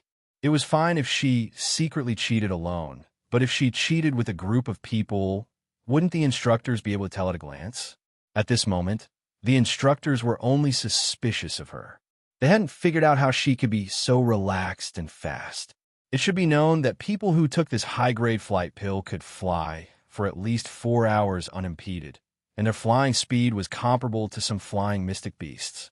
This pill was special and practical, so not many people knew about it. Xiao Mu had ingested 2 of them in total, and she had only produced 7 of them using the rainbow mushrooms that she currently had. Now that she had used 2, she only had 5 left, so she had to use them sparingly. The rainbow mushrooms planted on Paradise Planet weren't ripe yet, so they naturally couldn't be used. Little Fatty glanced at Arbor resentfully. Jojo, if the cheating instructor makes us fly back again, can you tie a rope around my waist and drag me from afar? Arbor's lips twitched. She almost couldn't maintain the serious expression on her stoic little face. She hurriedly steadied her emotions and looked up and down at the miserable little fatty with a serious expression. Only then did she nod reluctantly. The others couldn't help but be speechless. Little Fatty wanted to make an appointment with Jojo now, right? But they really wanted Jojo to tie a rope around his waist and drag them all along. In any case, Jojo had taken a flight pill, so it probably wouldn't be difficult to drag a bunch of people along. After a while, Instructor Zhou walked back with a chuckle. All right, I've already contacted the ships. The fare to the Poland mansion is 100 spirit coins per person. Come, hand it over to the instructor in order. Later, the instructor will pay the captain. Xian couldn't help but cry out. You have to pay for this? How are you going to get to Poland Manor if you don't pay the ferry fare? Zhou Danjin snapped back at her. Isn't this a warm-up for the academy ranking competition? Why do poor students like us have to pay for the road? Zhou Dan really wanted to spit on Qi Xuan's face. Poor student? Where's your face? Who doesn't know that you little bastards have earned a lot from the underground arena hegemony tournament? Now, he even dared to complain about being poor? Forget it. Instructor Zhou's face darkened as he said angrily, Pay up. 100 spirit coins per person, no less. Qi Xian could not help but retort, Teacher, we are fighting for the honor of the academy. Why we have to pay out of our own pockets? Teacher Zhou coughed and said, You've all seen the situation in the academy. All right, don't talk nonsense. Pay up. We still have to talk to the captain. The ship is about to depart tonight. Everyone looked at each other and reluctantly took out their money pouches. Qi Xian rushed to pay Arbor's ferry fare and couldn't help but grumble to Instructor Zhou. Chapter 1823. Instructor, if we win against the other academies at Mount Dai Zone, does that mean the academy will pay for our return trip? Wishful thinking. Instructor Zhou gave them a sideways glance. Without another word, he took the money bag and went back to find the boatman. Qi Xianxian made a face at his back and stuck out her tongue. This stingy Instructor Zhou. Every time I ask him to pay, it's as if I'm asking for his life. That's right. Mata snorted. Let's go. Let's get ready to board the ship. To be honest, it's a long journey to Poland Prefecture. It's too generous to charge you 100 spirit coins for each person. You want me to subsidize another lunch? No way, no way. Food was so precious now. Even if it was just a white steamed bun every day, it wasn't something a boatman like him could provide. When Arbor and the others boarded the ship, they saw Instructor Zhou talking to the boatman with a pockmarked face. They covered their faces with their hands and walked past Instructor Zhou, pretending that they didn't know him. It was too embarrassing that this stingy instructor was wishful thinking. He wanted others to pay for their meals. It would take at least 7 days to get to Poland Prefecture by ship. If there were any changes at sea, it would be uncontrollable. We have to get a Mount Dai zone before the end of November. Please speed up along the way. Instructor Zhou and the boatman chattered endlessly in front of the cabin. All the students and instructors ignored him and entered the cabin in a single file. There were already 20 to 30 people sitting in the cabin. The chairs and benches around them were all occupied. When Arbor and the others entered, they couldn't find a place to sit. There was almost no place for them to stand. Damn it. 100 spirit coins to stay on such a broken ship. Mata couldn't help but complain. He turned to look at the men in the corner of the cabin who were staring at Arbor and Qi Xianxian. He glared at them fiercely. What are you looking at? If you keep looking, I'll dig your eyeballs out. Those men hastily lowered their heads. Even people like them, who frequently roamed the pugilistic world, could clearly sense the unusual pressure that Xiao Mu and company were exuding. Although this group of people all looked very young, they felt that they were not to be trifled with. Arbor couldn't help but frown. In this large cabin, the air was turbid and chaotic. Just by looking at the few men who occupied a few comfortable big back chairs in the corner of the cabin, one could tell that they were not good people. Many of the women and children were crowded near the cabin door. When they saw Arbor's group coming in, they shrank back. It was just that the space was too narrow, and they didn't have much space to hide.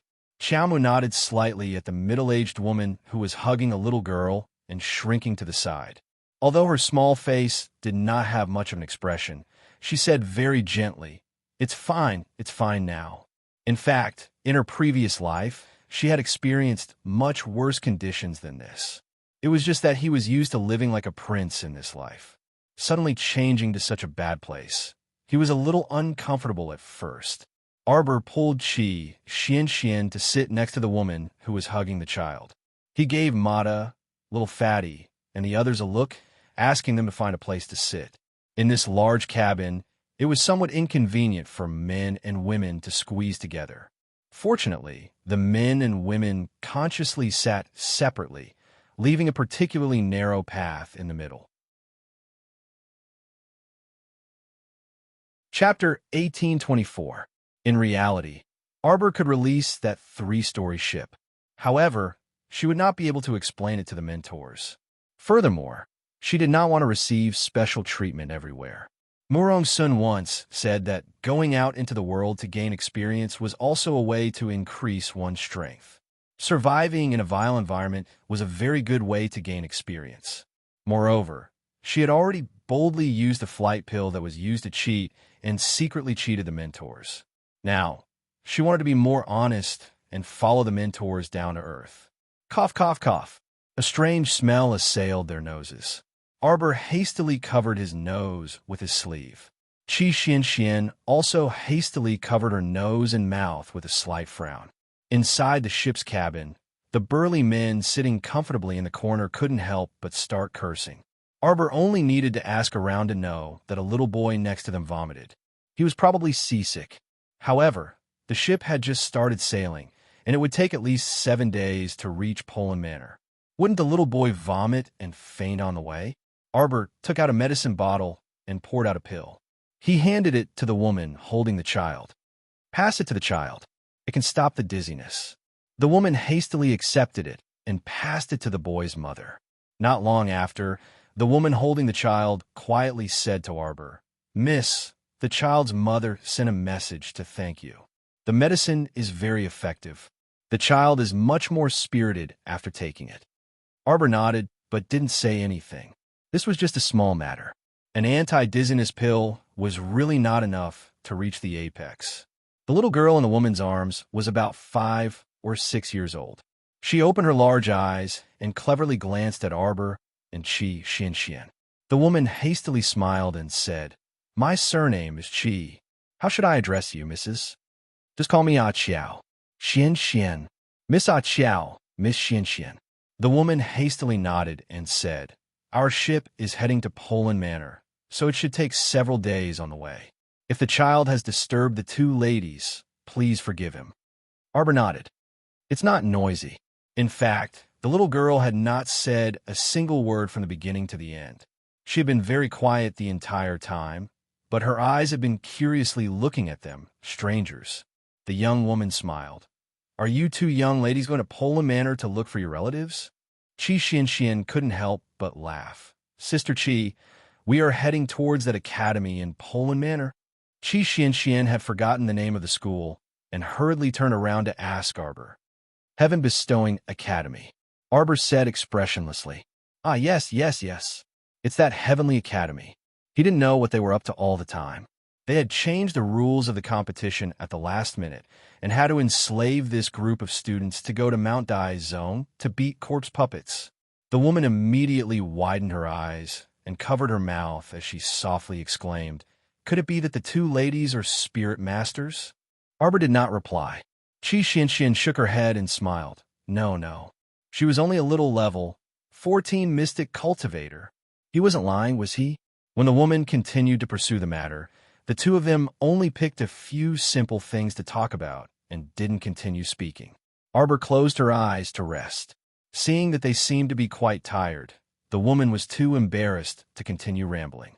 Arbor couldn't help but inwardly sigh in relief. In reality, she wasn't someone who liked to chat with people. Chapter 1825. The next day, the weather outside looked pretty good. Arbor and Xian did not want to stay in the cabin anymore, so they walked out of the cabin and went to the deck to get some fresh air. The weather in November was just right for the weather. The sea was slightly cold, but for cultivators like Arbor and Xian, it was not much of a difference. When the two of them went to the deck, they noticed that there were already a few umbrellas on the deck. A group of young people were sitting under the umbrellas, drinking and having fun.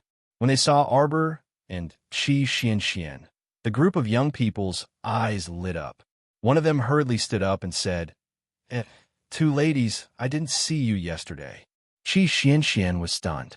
She pulled Arbor back and whispered in her ear, "Looks like there's a single VIP cabin on this ship." Unlike them, who had spent the night in the cabin with a swarm of people, these young masters must have spent the night in the VIP cabin. Last night, they were the last batch to board the ship. At that time, the sky was already dark. Naturally, they did not see this group of young masters who had already returned to their cabins to rest. Xian snorted and pulled Arbor to the back of the ship. She was not familiar with them, so there was no need to greet them. Arbor naturally did not have any objections. She was too lazy to talk to this group of people. Wait, two ladies, please wait." At this moment, the other person spoke up. In a flash, he had already arrived in front of the two of them and extended his hand to block their path. "What do you want?" Xian asked impatiently. "Ha, it must be fate that we meet. Our young Master Zhang would like to invite the two ladies for a drink." Arbor was expressionless. Xuan's face was filled with anger. She waved her sleeves and brushed away the man's hand. "Where did this pervert come from? Why aren't you scramming?" That person's face immediately turned ugly. The young man who was called Young Master Zhang could not help but frown. He stared at Arbor and Xian, as if he was unhappy that the two of them did not give him face. How could Xian care whether young Master Zhang was happy or not?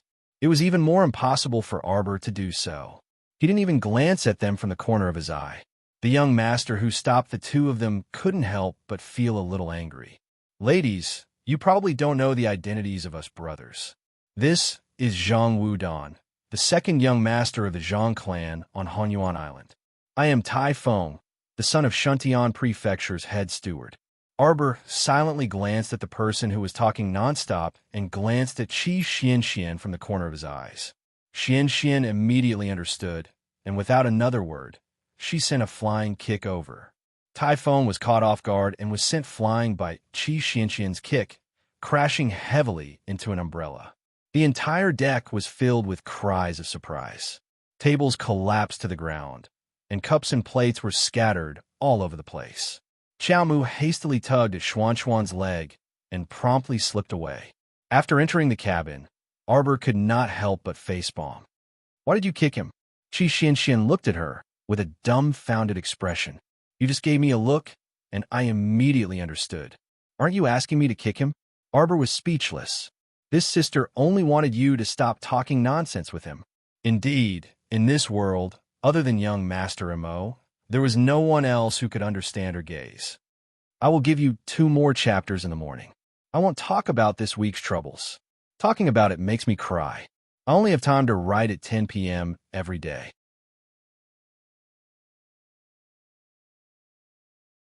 Chapter 1826. Then what should we do now? Qi Xianxian leaned close to Qiao Mu's head and muttered softly. What else could they do? They could just treat it as if nothing had happened. Arbor glanced at her, and Qi Xianxian immediately understood and nodded. All right, then let's drag little Fatty and the rest down with us. If those people come to provoke us, we brothers and sisters will beat them up together. Arbor was speechless. Why did he feel that he was speaking in a different world from Xianxian? Arbor sat down speechlessly and continued to sit beside Mrs. Qi. Not long after, the boatmen sent people over to distribute food and dried fish to some people. This was their breakfast. Of course, at this time, it was better to have food than to have nothing to eat. Mrs. Qi, how much did you pay and how much did you get? Qi Xianxian looked at them curiously. Huan, and I paid a total of 150 spirit coins. Mrs. Qi sighed and said, this is half of the income one got from selling my ancestral house and land in the countryside. Qi Xianxian nodded in understanding. This ship captain's fee is quite high. However, Mrs. Qi said, you can't say that. After all, the journey is quite far. Furthermore, this ship captain has been sailing in this sea for many years and is very experienced. As long as we can reach Poland Manor safely, we don't ask for anything else. Qi Xianxian nodded. That's true. Ladies, do you want to dried fish? Mrs. Qi saw the 2 of them sitting beside her and asked embarrassedly. Oh, no need, no need. Qi Xianxian hurriedly waved her hand and said, we just ate a little. Let Huan have some. The fishy smell of the dried fish was extremely strong. Qi Xianxian felt dizzy just by smelling it. Furthermore, the mother and daughter only ate this much for breakfast. Why would they fight for food with a child? Huan, don't eat too fast. Mrs. Qi patted her daughter's head and said with a smile, Move. A few angry curses came from outside the main cabin. Following that, the cabin door was pulled open. 3 or 4 men dressed in cyan clothes, revealing their muscular arms, appeared at the door of the main cabin and coldly said, Get out of my way, all unrelated people. Our young master is looking for 2 female criminals who beat people up and escaped. Don't get in my way. Arbor and Qi Xianxian looked at each other and frowned. Even if he didn't look for trouble, people would come looking for trouble. Get lost. Get lost. The men kicked away the people sitting by the door. The group of women immediately shrank into a ball, shivering. They all sat close to the side, wishing that they could immediately become invisible. Arbor stood up first. Qi Xianxian naturally stood up as well. The little fatty, who hadn't slept well last night and had been sleepy all this time, suddenly opened his eyes and stood up.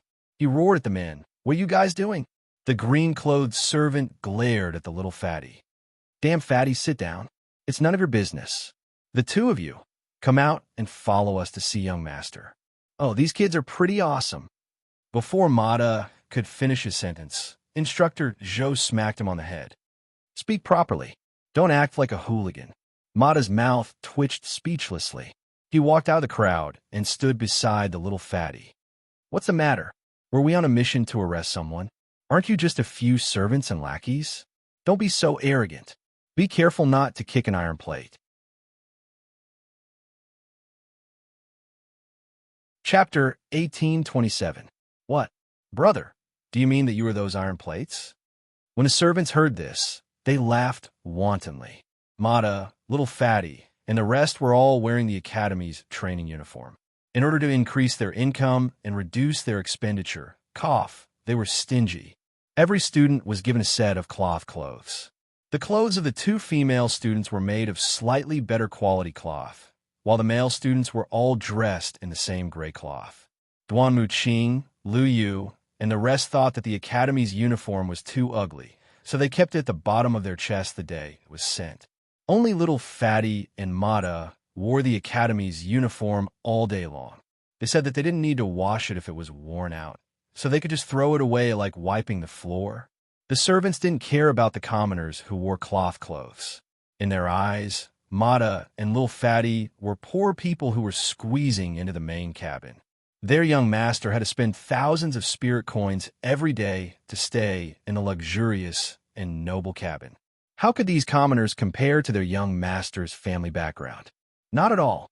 Several servants raised their arms and quickly walked toward Qiao Mu and Qi Xianxian. They revealed wicked smiles on their faces and reached out to grab their chests with malicious intent. Bang! The figures that had flipped over rushed out of the deck through the cabin door and crashed onto the ship with a loud bang. How could they still get up? Every one of them clutched their stomachs and wailed in agony. Qiao Mu stepped out of the main cabin with a frigid expression. Little fatty, Mata, Duan Muqing, and the rest followed behind her and rushed to the deck. Throw them into the sea to feed the fish. If she and Qi Xianxian were really weak girls, how could they have a good ending? Looking at their despicable faces, they must have bullied men and women often. Evil people had to be dealt with by evil people. Arbor had never thought that she was good, but she had her own bottom line. However, these people didn't seem to have it. Do you feel a sense of accomplishment when you bully those weak and powerless civilians? They couldn't bully the strong, so they only dared to bully the weak. As soon as Arbor's voice fell, the little fatty and Mata immediately made their move. As if they were grabbing chickens, each of them picked up 2 or 3 of the green-clothed servants and walked toward the end of the deck. Those few people were so scared that their faces turned ghastly pale. They kept begging for mercy, crying out for their parents. Young Master Zhang walked out of the VIP cabin with his arm around a young woman with a slender waist. His expression immediately changed when he saw who it was. "What are you doing?" Zhang Wudong shouted angrily.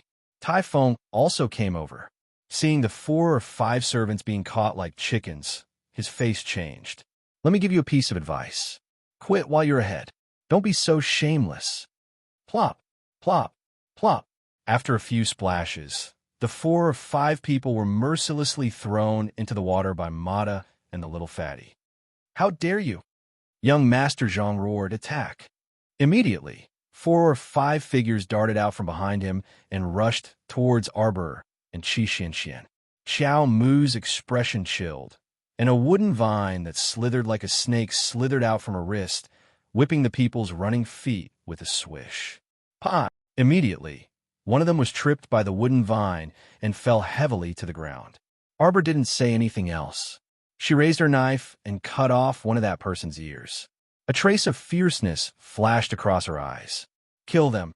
Make up for yesterday's 2 changes." Chapter 1828. A graceful snow leopard abruptly appeared beside Qiao Mu. In a breath's time, it pounced on one of Zhang Wudong's men and bit him in the throat, throwing him away. Behind him, Mata and the others did not hesitate to act. The 6 spirit masters moved quickly. In less than a second, the 4 or 5 men summoned by Zhang Wudong were all taken care of. Spirit energy circulated in their hands as they looked coldly at the pale-faced Zhang Wudong and Typhon. Zhang Wudong immediately took a few steps back in a panic and asked timidly, Who are you? Someone who wants your life. Mada's water ball hit Zhang Wudan's chest without warning, sending him flying out and crashing onto the deck, rolling back and forth in pain. Mada stepped on Zhang Wudan's back and took out a dagger from his sleeve. He gestured back and forth in front of Zhang Wudan's frightened face. I told you not to be so arrogant. Did you kick an iron plate? Zhang Wudan looked at the handsome man in front of him with fear. His whole body exuded a sloppy aura. This person was really ruthless. That dagger was cold, and when it slid against his left and right cheeks, Zhang Wudan was so scared that he almost screamed.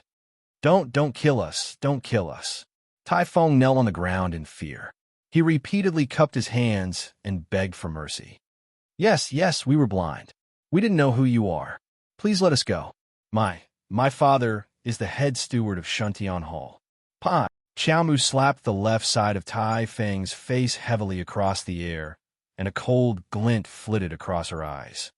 A mere manager of Shuntian Prefecture wants to suppress me? Take off his clothes and throw him to feed the fish. The little girl said expressionlessly. Okay.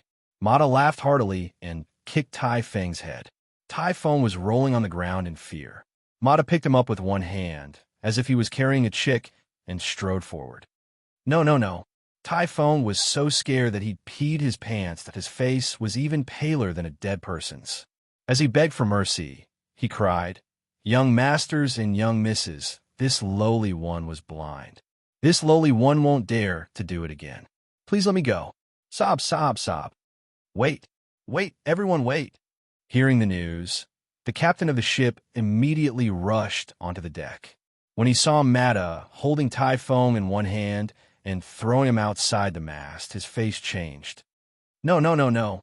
Everyone, young masters and young ladies, please show mercy. The boatman was almost scared to death. These two weren't ordinary people. One of them was the third young master of the Shuntian Prefecture's head steward, while the other was the second young master of the Grand Origin Island. If anything happened to the two of them on his ship, would the two families let him, a little boatman, go? Wasn't he going to tear him apart alive? Tieska. Mada chuckled and looked at the old man. You want to meddle in other people's business? Do you think you can meddle in other people's business? The boatman quickly stepped forward with an apologetic smile and cupped his hands. Ladies and gentlemen, please calm down. Calm down. When we go out, it's better to have one more friend, isn't it? It's really unwise of you to go against Shuntian Prefecture and Grand Origin Island.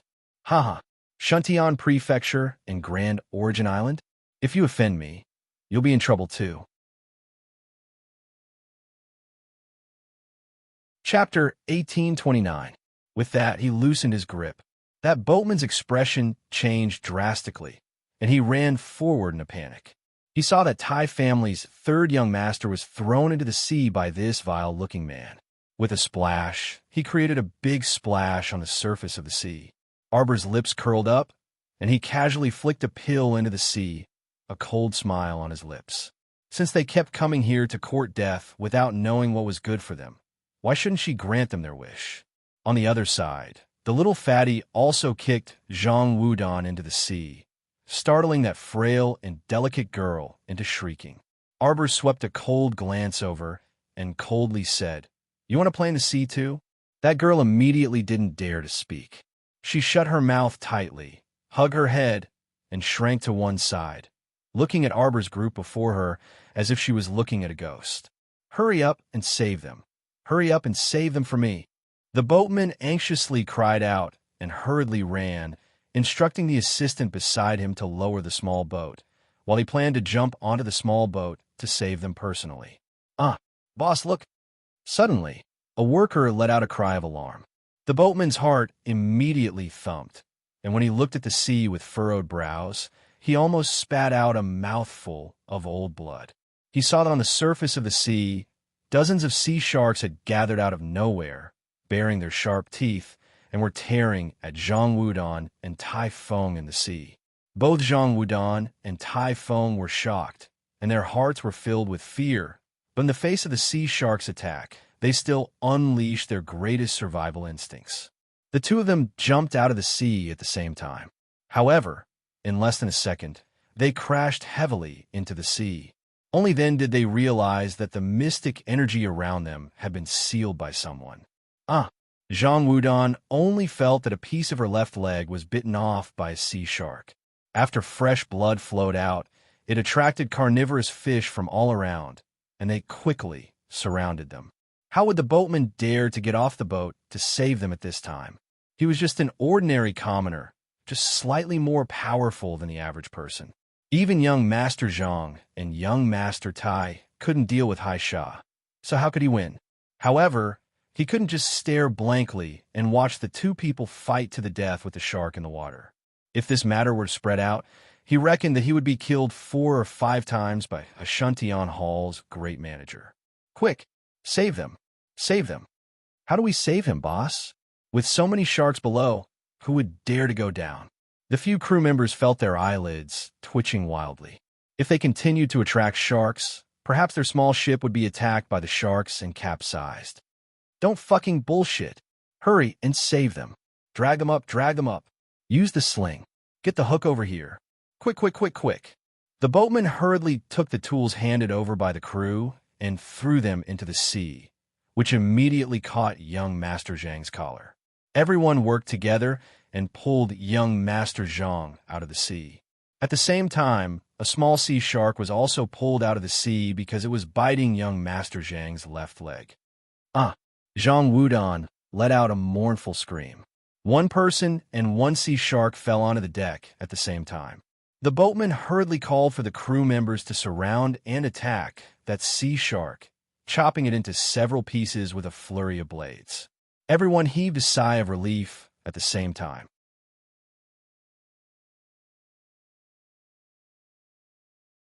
Chapter 1830.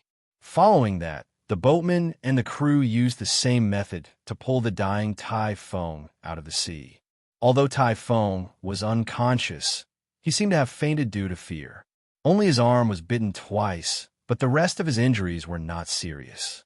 Unlike Zhang Wudong, whose left leg was completely bitten off, and the wound on her right leg was very big. It seemed like it would have to be amputated. Everyone was secretly shocked as they looked at Arbor and the others. This group of young people looked gentle and refined, but they did not expect them to be so cruel and ruthless when they fought. Arbor walked to the mast and glanced at the sea's surface indifferently. Then he threw another pill into the sea. Not a moment later, the sea sharks that had originally clustered together slowly dispersed. When the boatman saw this, he involuntarily let out a long sigh of relief. However, his gaze toward Xiao Mu was filled with bewilderment and uncertainty. Arbor turned around and walked towards the cabin. The boatman quickly smiled apologetically and called out to her, "Miss, please wait. In a while, I will change 3 cabins for the young masters and misses. It will be completely free of charge.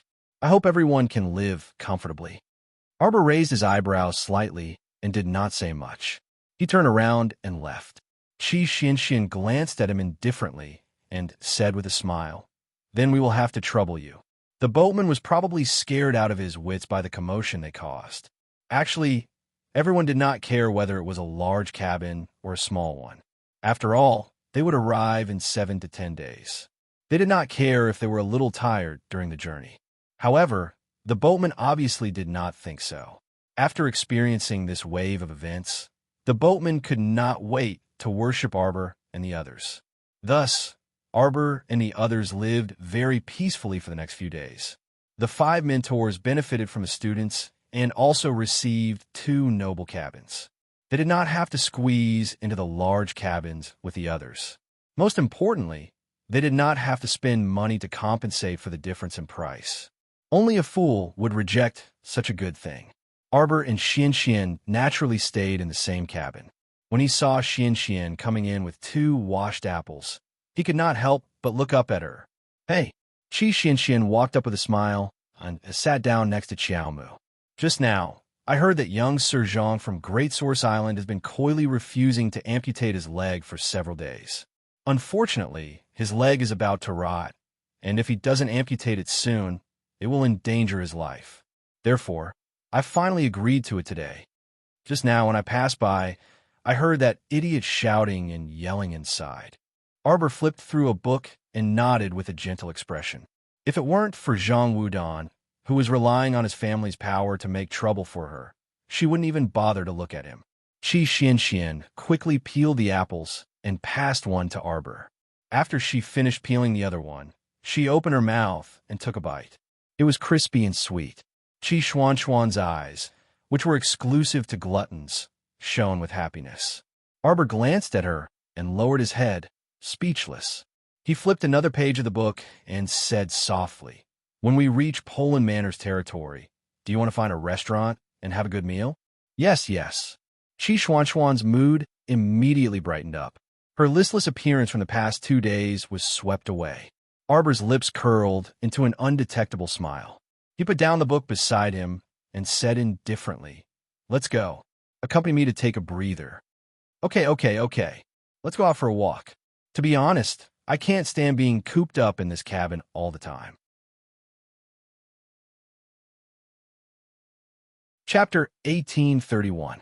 Qi Xianxian held Arbor's arm and walked out of the cabin. Suddenly, she felt the ground shake slightly. The two of them swayed at the same time and almost bumped into Mrs. Qi, who was running towards them in a panic. "There are waves on the sea. I heard that there will be a storm tonight." Mrs. Qi hugged her daughter, Huan, and said to the two of them in a panic, What's going on?" Mrs. Qi said in a panic, "I heard it from someone else. We can only find out the exact situation from the captain. I'll go and see what's going on," Arbor said and left quickly. When she found the captain, who was sweating profusely at the back of the ship, he hurriedly explained to her that no one predicted a storm when they left the ship. Arbor hurriedly gathered the mentors and friends and glanced at Qi Xianxian. Xianxian hurriedly said to everyone with a serious expression, "Looking at the sky, it does look like it's going to change soon. Everyone, be careful. Prepare your things as soon as possible and dress up neatly. This ship can't withstand too many waves, and it might capsize at any moment." Arbor nodded and added a few more words before asking them to go back to their rooms to replenish their energy. In the evening, the waves on the sea grew bigger. Everyone felt their hearts beating wildly as they sat on the ship. A few of them even vomited. The sound of the waves crashing against the ship could be heard. Everyone in the cabin was tense. As for Qi Xianxian and the rest, they were all worried sick. How could they sleep? Thus they all gathered together. Should we summon the flying mystical beasts later? They were surrounded by water. The only way to escape was to summon the flying mystical beasts. Forget it, Qi Xianxian snorted. The mentors had said before they left that they had to rely on themselves for this trip. They couldn't summon any flying mystical beasts for help. Then what should we do? Little Fatty shouted. Do the mentors mean that we have to think of a way to cross the remaining sea? I think that's what the mentors mean. Lu Yu nodded and said, if we could summon the flying mystical beasts, we would have done it from the start. Sigh. Everyone sighed in unison. They couldn't help but grit their teeth when they thought of the deceptive methods of those few instructors. While they were talking, everyone clearly felt the hull of the boat shake heavily, and the bumps became more and more severe. It's over. It's over. You won't be able to get through the night. Prepare to save him, Arbor said as he stood up. It's not like you can't summon flying Xian beasts. Hua Tao was speechless. Why don't we discuss this with the mentors? We can't be so inflexible. Now that the situation is urgent and special, we should. Dong dong dong. After a few knocks on the door, Zhou Danjin and the other instructors walked in. Zhou Danjin raised his eyebrows and asked, "What are you all doing here at Jojo's place? Tell us about the current situation. It seems like the wind and waves are getting stronger. I wonder if the boat will suddenly capsize in the middle of the night." All the students, no matter how unreliable he is, can he be more unreliable than you bunch of useless teachers? However, as mentors, we still have to explain the rules of the trip to you. If any of you summon your mystical beast during the trip, then don't blame the mentors for being merciless and deducting 100 credits from you. Arbor and the rest rolled their eyes at him. Chapter 1832. Instructor, this isn't good, Little Fatty hurriedly said. Look, The situation is urgent. There are still so many people outside waiting for us to save them. Don't worry, the instructors will go and take care of the people in the main cabin. Just take care of yourselves, Zhou Danjin said, then turned and walked out of Arbor's room with Wei Wei and the others. The group of students looked at each other. After a moment, Mata couldn't help but curse in a low voice, "A bunch of idiots. What should we do now?"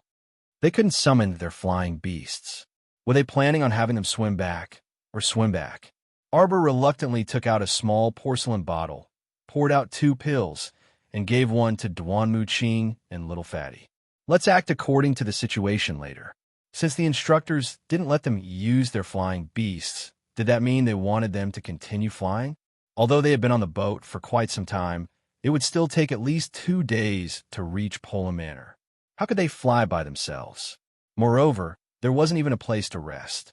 Jojo, Little Fatty, suddenly jumped up in shock and stammered, Don't we have that Crimson Nimbus boat?" As he spoke, he purposely lowered his voice, as if he had a guilty conscience.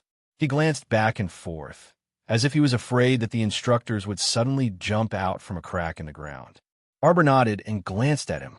Duanmu Qing said indifferently, "The problem is how to avoid the eyes and ears of the instructors." Right. Those idiot instructors were people who wouldn't even let them use their flying beasts. How could they possibly let them use the Crimson Nimbus boat? Little Fatty's voice lowered even more. "Jojo, tell us what to do." "We'll do as you say." Arbor glanced at him and didn't say anything. He walked to the window and looked at the gradually darkening sky. Under the bumpy ride, they really couldn't eat much. They just casually gnawed on a peach to finish their meal. When night fell completely, the boat was indeed tossed up and down by the huge wind and waves. It looked like it wouldn't be able to hold on for more than a quarter of an hour. The captain tried his best to get someone to control the rudder, but the wind and waves were too strong. The boat was tossed back and forth by the current. All of a sudden, the group of women sitting in the main cabin heard a loud bang with their hearts on tenterhooks. It was as if some large fish had rammed into their mast. Everyone's hearts were in their mouths. Immediately after, the women felt as if they were sitting on pins and needles, as if the deck under their feet seemed to be creaking and cracking. This sound was simply enough to shatter everyone's nerves. Mrs. Chi carried her daughter, Huan, and jumped up. She hugged Huan tightly in her arms, and her face turned pale from fright. Zhou Danjin walked out quickly with a sullen face and roared, "Everyone come out! This teat." T.S. The commoners who were scrambling to get out of the cabin were all shocked. Finally, under the urging and help of Instructor Zhou and the others, they all boarded the flying centipede. Arbors also came out. They glanced at the flying centipede without batting an eyelid. Chapter 1833. Instructor, you're leaving us behind just like that? The little fatty couldn't help but be furious as he shouted in a rough voice. What do you mean we're leaving? Zhou Danjin slapped the back of his head. The instructors are going to help move these people away. Don't get involved and come over on your own. I believe that all of you will definitely work together and think of a way to cross the remaining sea to meet up with the instructors. After Zhou Danjin's string of extravagant praises, all the students gave him a single expression: indifference. All right, I won't talk to you anymore. The instructors are going to. Instructor Wei Wei and the others have already left. Zhou Danjin turned around and saw the flying centipede flapping its wings as it flew up with a group of people on its back. Zhou Danjin couldn't help but get angry as he resisted the urge to curse. Damn it, Wei Wei, what are you doing? I can't sit anymore. You can fly by yourself for a while. Zhou Danjin. He saw Wei Wei standing on top of the flying centipede's head while the other 3 instructors followed suit and posed in a peculiar posture as they squeezed behind Wei Wei. From the looks of it, this flying centipede had reached the upper limit of the number of people it could carry. However, this flying centipede was already carrying hundreds of people on its back. Now that it was flying, it seemed to be especially strenuous. Who knew how long it could last? Wei Wei also frowned helplessly. Instructor who? You guys can fly for a while before coming up. He was worried that his flying centipede's body wouldn't be able to take it. Actually, the flying centipede could only carry 300 people at most. However, there were already 400 to 500 people squeezed onto the flying centipede, causing this flying spirit beast to feel the pressure. All right, Instructor Hu and the others nodded. Everyone shamelessly abandoned the little Instructor Zhou and left on the flying centipede without a guilty conscience. Puffed. The little fatty looked at Instructor Zhou's green and red face and couldn't help but burst out laughing. He raised his meaty claws and shook Instructor Zhou's hand forcefully. Instructor, welcome to our flying team. Later, our classmate Duanmu will lead the team in front and will be at the back. Just maintain the formation. Duanmu Qing's mouth twitched. Teacher Zhou was already very angry, but the little fatty still went to provoke him. The little fatty smiled and said, Instructor Zhou, I wonder if you've seen a wild goose before? That's how wild geese fly. One moment they're in a row, the next moment they're in a row. Let's learn from them later. It's fine, Instructor. It's just a 2-day flight. Scram. Instructor Zhou flew into a rage out of humiliation. He lifted his leg and kicked the little fatty's butt. The little fatty covered his butt and looked back at him with an aggrieved expression. Why did you kick me? What we should do now is to be of one mind as teachers and students. Why don't you lead the team and lead us? Mata chuckled and coughed a few times. He looked at Instructor Zhou, whose face was ashen. Instructor, I think that little fatty suggestion is very good.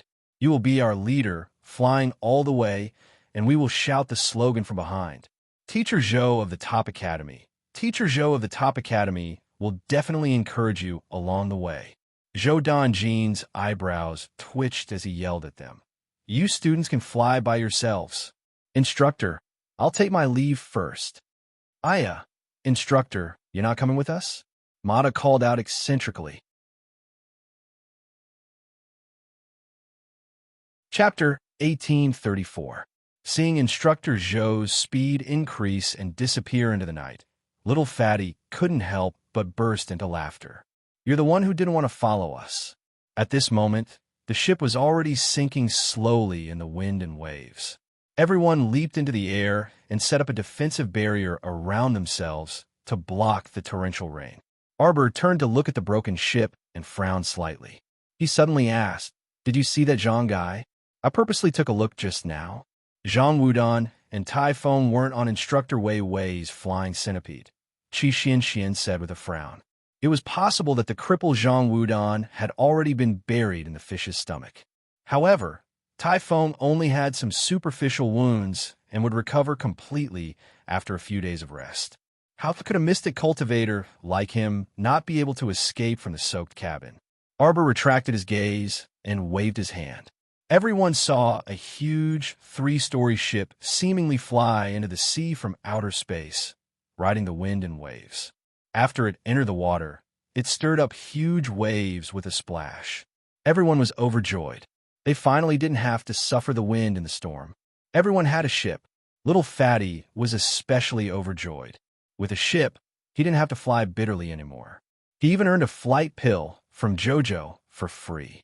After Arbor and the others boarded the ship, they heard Qi Xian, Little Fatty, Mata, and the others exclaim in surprise. This time, even Duanmu Qing, who had always been steady, revealed astonishment in his eyes. Hua Dao couldn't help but exclaim, This ship is too luxurious and exquisite. I really didn't expect that an old man I've never met before would be so generous as to give Jojo such a spacious and luxurious ship. Mata sighed with emotion. Why can't I encounter such a good thing? Arbor glanced at him. Aren't you going to choose a room? I choose first. Qi Xian skipped towards the cabin. You can go to the 3rd floor, Arbor called out. Wow. Qi Xian cheered and raised her hand. I'll stay next door to Jojo. Then let's stay on the 2nd floor. Since the 2 girls lived on the 3rd floor, for the sake of convenience, Duanmu Qing and the other men went to the 2nd floor. After each of them had their own room, the little fatty was surprised to find that there were still many luxuriously decorated rooms on the 2nd floor. This was a big ship that looked ordinary on the outside, but had a different world on the inside. Are all the people on the ship mechanical men? Oh my god, this was simply too extravagant. Using so many mechanical puppets at the helm to deliver tea and water? Whoa. Lu Yu ignored it and hit the snow leopard that passed in front of him. He felt that the leopard was looking at him like he was a country bumpkin. Arbor glanced at them. Why are you so excited? Don't you want to sleep? Wake up early tomorrow morning. Wait, little fatty suddenly shouted. Why can't I feel any bumps at all? Duan Muqing glanced at him and said helplessly, This is the Scarlet Firmament Blue Wave, not some ordinary boat. Stability is normal. Wow, I can finally have a good night's sleep. Qi Xianxian cheered and returned to her room first. After a few seconds, she opened the door again and stuck her head out. She grinned and asked, I want bath water. Just instruct the mechanical men. This group of people was different from the others who struggled in the wind and waves. They slept until early in the morning and opened their doors energetically. Chapter 1835. Haha, the sky is clear. Looking over, the sky was clear and blue, as if it had been washed by water, transparent and clean. I slept so well last night. Jojo. Qi Xianxian saw the door to the room next door open and quickly ran over. She chuckled and said, What breakfast is there? Steamed buns, porridge, fruits, pastries, and snacks. We have everything. Arbor pulled her towards the dining room on the first floor of the ship. Wow, I feel so blessed. Looking at the sumptuous breakfast on the table, Qi Xianxian held her small face with a love-struck expression. All right, sit down and eat. Arbor called Duan Muqing and the others who had just entered the dining room to sit down. 2 to 3 mechanical puppets quickly set up the plates and tidied up the tablecloths. They looked abnormally hard-working. Jojo, luckily we had your ship this time. Otherwise, we would have been killed by the instructors. In the situation yesterday, there were strong winds and huge waves. If they were swept into the sea, not even their bones could be found. Arbor drank a mouthful of porridge and looked up at Qi Xianxian. Hurry up and eat. Do you think Instructor Wei Wei brought such a large group of people and left? Have they reached Poland Manor yet? Definitely not. Little Fatty chewed on a piece of plum blossom cake and chuckled. However, compared to Instructor Wei Wei and the others, I want to know more about Instructor Zhou's situation. Instructor Zhou, are you all right after flying through the night with strong winds and heavy rain? Ha ha ha ha. Everyone looked at each other and laughed tacitly. Arbor glanced at them. We are about a day's journey from Poland Manor. When we are about to reach Poland Manor, Jojo, put away the red firmament blue waves and pretend to fly for a while. Mata suggested. Arbor nodded. Actually, she didn't really want to fly either. Moreover, looking at Instructor Zhou's ashen face and defeated expression, it seemed like he didn't really want to fly across the sea. After everyone had eaten their fill, they let the mechanical puppets cut a plate of oranges. They ate while discussing how to get the instructors back one by one. Now that he had tricked Instructor Zhou, Instructor Wei Wei was equally despicable. He had to do the same to him.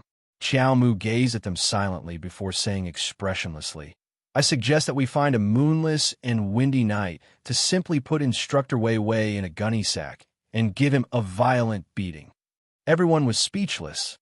If I use the talisman on him, he will definitely come after me. Arbor said calmly, I'll just put a sack over him and punch him. Even if he suspects that I did it, he won't have any evidence. Good idea. In this way, he can only pinch his nose and accept this beating. Who would have thought that the first person to jump out in agreement would actually be Jiang Shaoxin, who usually put on a serious face all day long? After a heated discussion, they unanimously decided that they would do as Jojo had said when they arrived at Poland Mansion. They would find a moonless and windy night. Help! Help! Why does this voice sound so familiar? Isn't this Instructor Zhou's voice? Qi Xuanxuan's ears were sharp. She subconsciously stood up and walked towards the deck. Everyone followed her out. When they looked carefully, their eyebrows twitched. Zhou Danjin was hugging a piece of wood and floating on the sea. He was waving at their ship.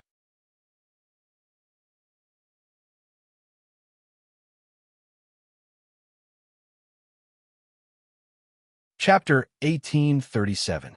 Instructor, please come in. Get lost.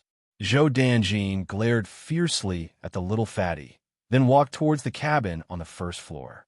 He wanted to take a good bath and eat something, then he would deal with these brats after that. The little fatty stuck out his tongue behind him, then turned his head and said to Arbor with lingering fear, "Jojo, it seems like the storm yesterday was really big." Even Instructor Zhou could not hold out for most of the night and was thrown into the sea by the strong winds and heavy rain. Needless to say, these brats would have been swept away by the waves at any moment. Arbor nodded, and the group returned to the dining hall to eat some fruits. Not long after, Instructor Zhou, who had cleaned himself up and was no longer in a sorry state, slipped out of the small cabin. He looked at everyone from head to toe, then asked suspiciously, "This ship?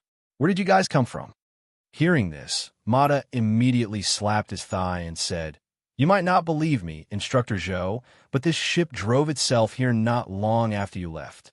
We asked for help from the big ship, and seeing that no one was willing to help, we decided to board the ship together." That's right, when we boarded the ship, we realized that there was no master on the ship at all, and it was all controlled by mechanical people. The little fatty continued to spout nonsense with a sincere face. "We were overjoyed, Instructor, you don't know, but we were thinking of you just now. We were worried that you would be fine the whole night, but we were fine. We took shelter from the storm on this ship, and the ship is stable." Zhou Danjin was speechless. Fuck, he felt that these brats were not telling the truth. How could it be so coincidental? Oh, he left for a few minutes, and the ship drove itself here?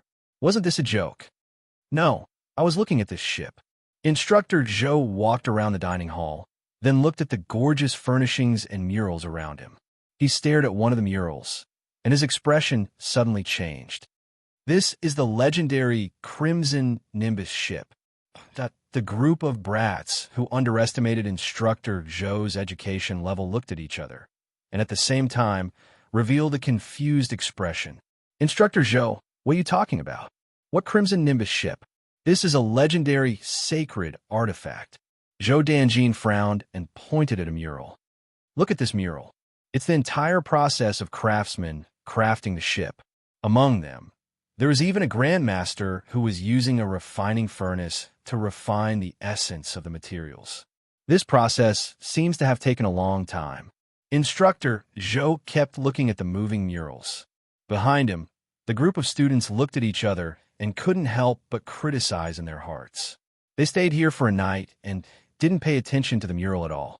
They just skimmed through it. How could they have the time to study the contents of the mural in detail? Indeed, a mentor was a mentor. Although he usually didn't look very reliable, when it came to knowledge, all the students could only sigh in admiration. "Where the hell did you get this ship?" Zhou Danjin looked at the people of Arbor with a serious face. "This thing can't appear in the middle world. Tell us the truth. This group of brats had better not provoke a powerful enemy for a mere worldly possession of a saint tool. But you don't believe me. I already said that it came riding the wind and breaking the waves, so we just went with the flow." Mata rolled his eyes and said, "Mentor, don't worry, we definitely didn't steal this ship." Chapter 1838. Instructor Zhou looked at everyone speechlessly, temporarily believing their nonsense. He nodded and said, "All right then, we have to hurry forward and see if we can catch up with Wei Wei and the others." Even though Wei Wei had been heartless to him, he still couldn't be unjust to him. Arbor lowered his eyes silently. Duan Muqing coughed lightly and said, "Let's try our best to hurry forward, but we can't be sure when this ship will turn back." "What do you mean?" Duan Muqing means, didn't it sail with the current? Maybe after a while, it will turn back on its own. Zhou Danjin's eyes brightened slightly. "You mean the owner of this ship came specially to save you? Then, after sending you to a safe place, it will immediately turn back?" Everyone nodded their heads in unison. "That's right, Instructor. It's exactly as you said." Zhou Danjin immediately smiled. "Instructor, I wonder which expert saved you. If there's a chance, I would like to meet him and thank him in person." Everyone laughed dryly in succession, and they all subconsciously looked at Xiao Mu, who was standing silently on the side. Do you want some for breakfast? Yes, yes, yes. Zhou Danjin immediately raised his hands and feet to cheer. He had been through strong winds and huge waves the entire night. The experience was simply too horrible to look at. It was fine if he didn't eat breakfast, but once he mentioned it, his entire stomach would bulge. Not long after, the mechanical men brought 4 types of snacks, 4 types of porridge, and side dishes to Instructor Zhou. A plate of butterflies was placed in front of Instructor Zhou. The instructor was immediately moved to tears. He picked up a piece of pastry with meat stuffing and stuffed it into his mouth, sighing with emotion. This breakfast is too sumptuous. I haven't had such rich snacks and porridge for many years.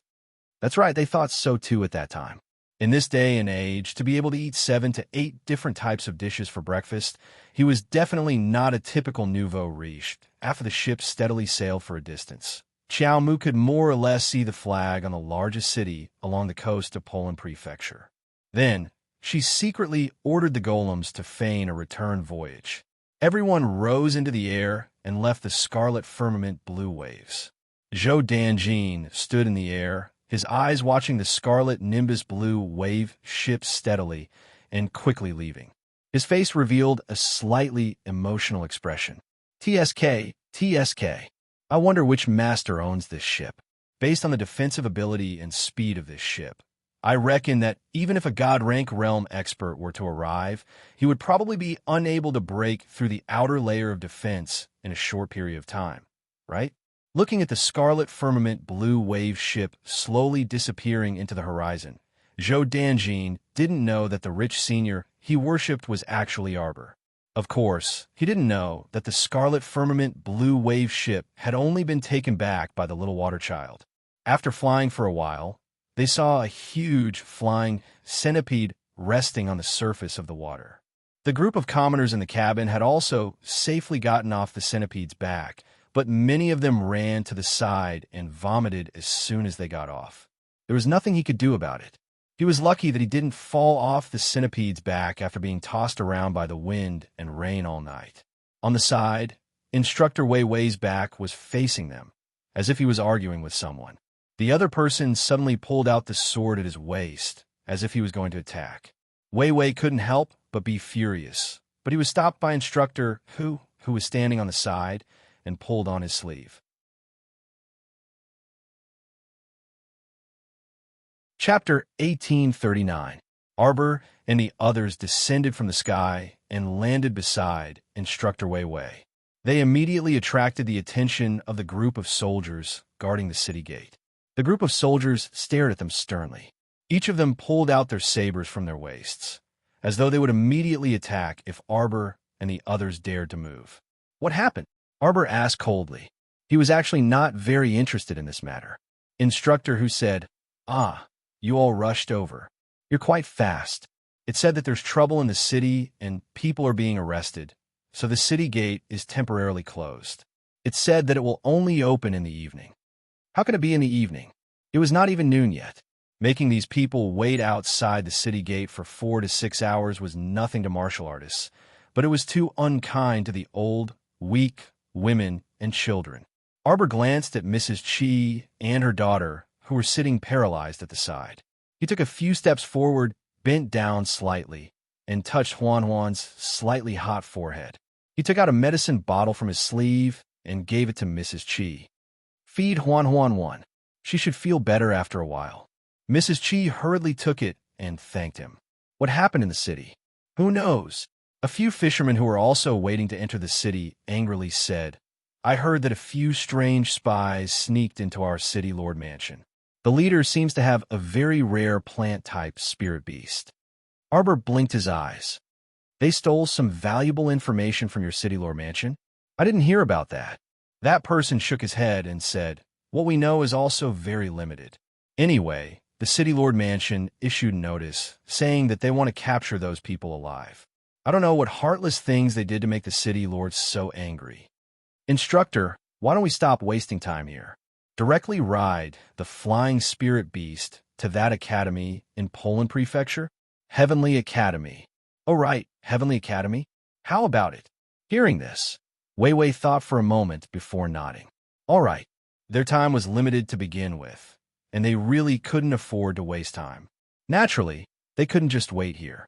However, Wei Wei glanced at the group of people who had escaped from the ship and were now like frosted eggplants after a night of torrential rain. He could not bear to see them like that. What about them? Duan Muqing glanced at him indifferently, then retracted his gaze and lowered his eyes. Teacher, you can't save the entire world. They had already saved most of the people on the ship, which was already considered extremely benevolent. How could they be obligated to help them after they entered the city? If that was the case, one person wouldn't be able to cope no matter how much energy he had. Wei Wei couldn't help but be stunned, and then he sighed and nodded. All right then, let them wait here for the city gates to open. They boarded instructor Wei Wei's flying centipede and soared into the sky. Shuttling through the clouds, they headed straight for Dai Zong Mountain. In the city, a black figure suddenly stopped and looked up at the sky, only to see a flying centipede turn into a faint shadow and disappear into the horizon. The sudden stop almost caused Dao Wuji to bump into his back. He couldn't help but grumble, "Boss, why are you in a daze?" I seem to have sensed Jojo's aura. Prince Emo muttered to himself. Boss, what are you talking about?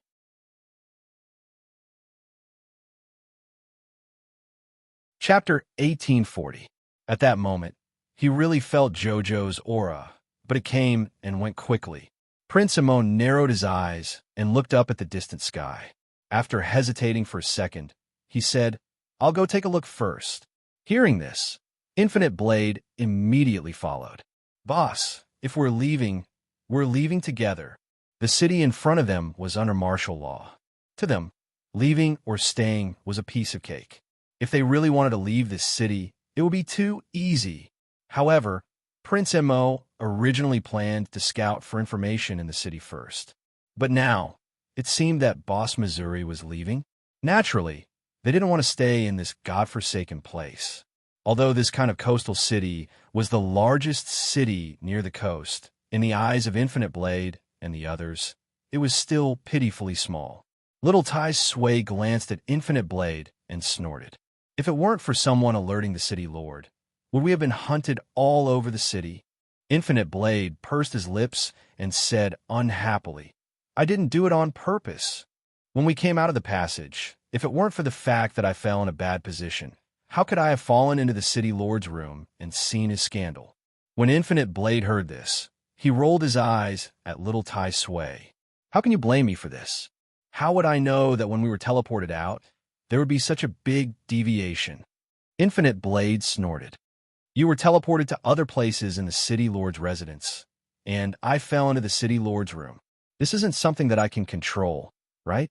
If it were any of you who fell into the city lord's room like I did and saw that thing, wouldn't you scream? This is a basic human reaction, okay?" Little Tai Sui glared at him and said unhappily, "When that kid fell into the crocodile pool, he didn't scream like you did." Infinite Blade snorted. "How can that be the same? I'd rather fall into the crocodile pool myself. Falling into the crocodile pool was better than falling into the city lord's room." Little Tai Sui gave him a disdainful look and then ignored him. Mo Yin naturally wasn't in the mood to listen to their bickering. He beckoned with his hand, and Seventh Yin appeared beside him. "Little Seven, bring me to chase after them," Mo Yin ordered in a deep voice. Yin Seven nodded.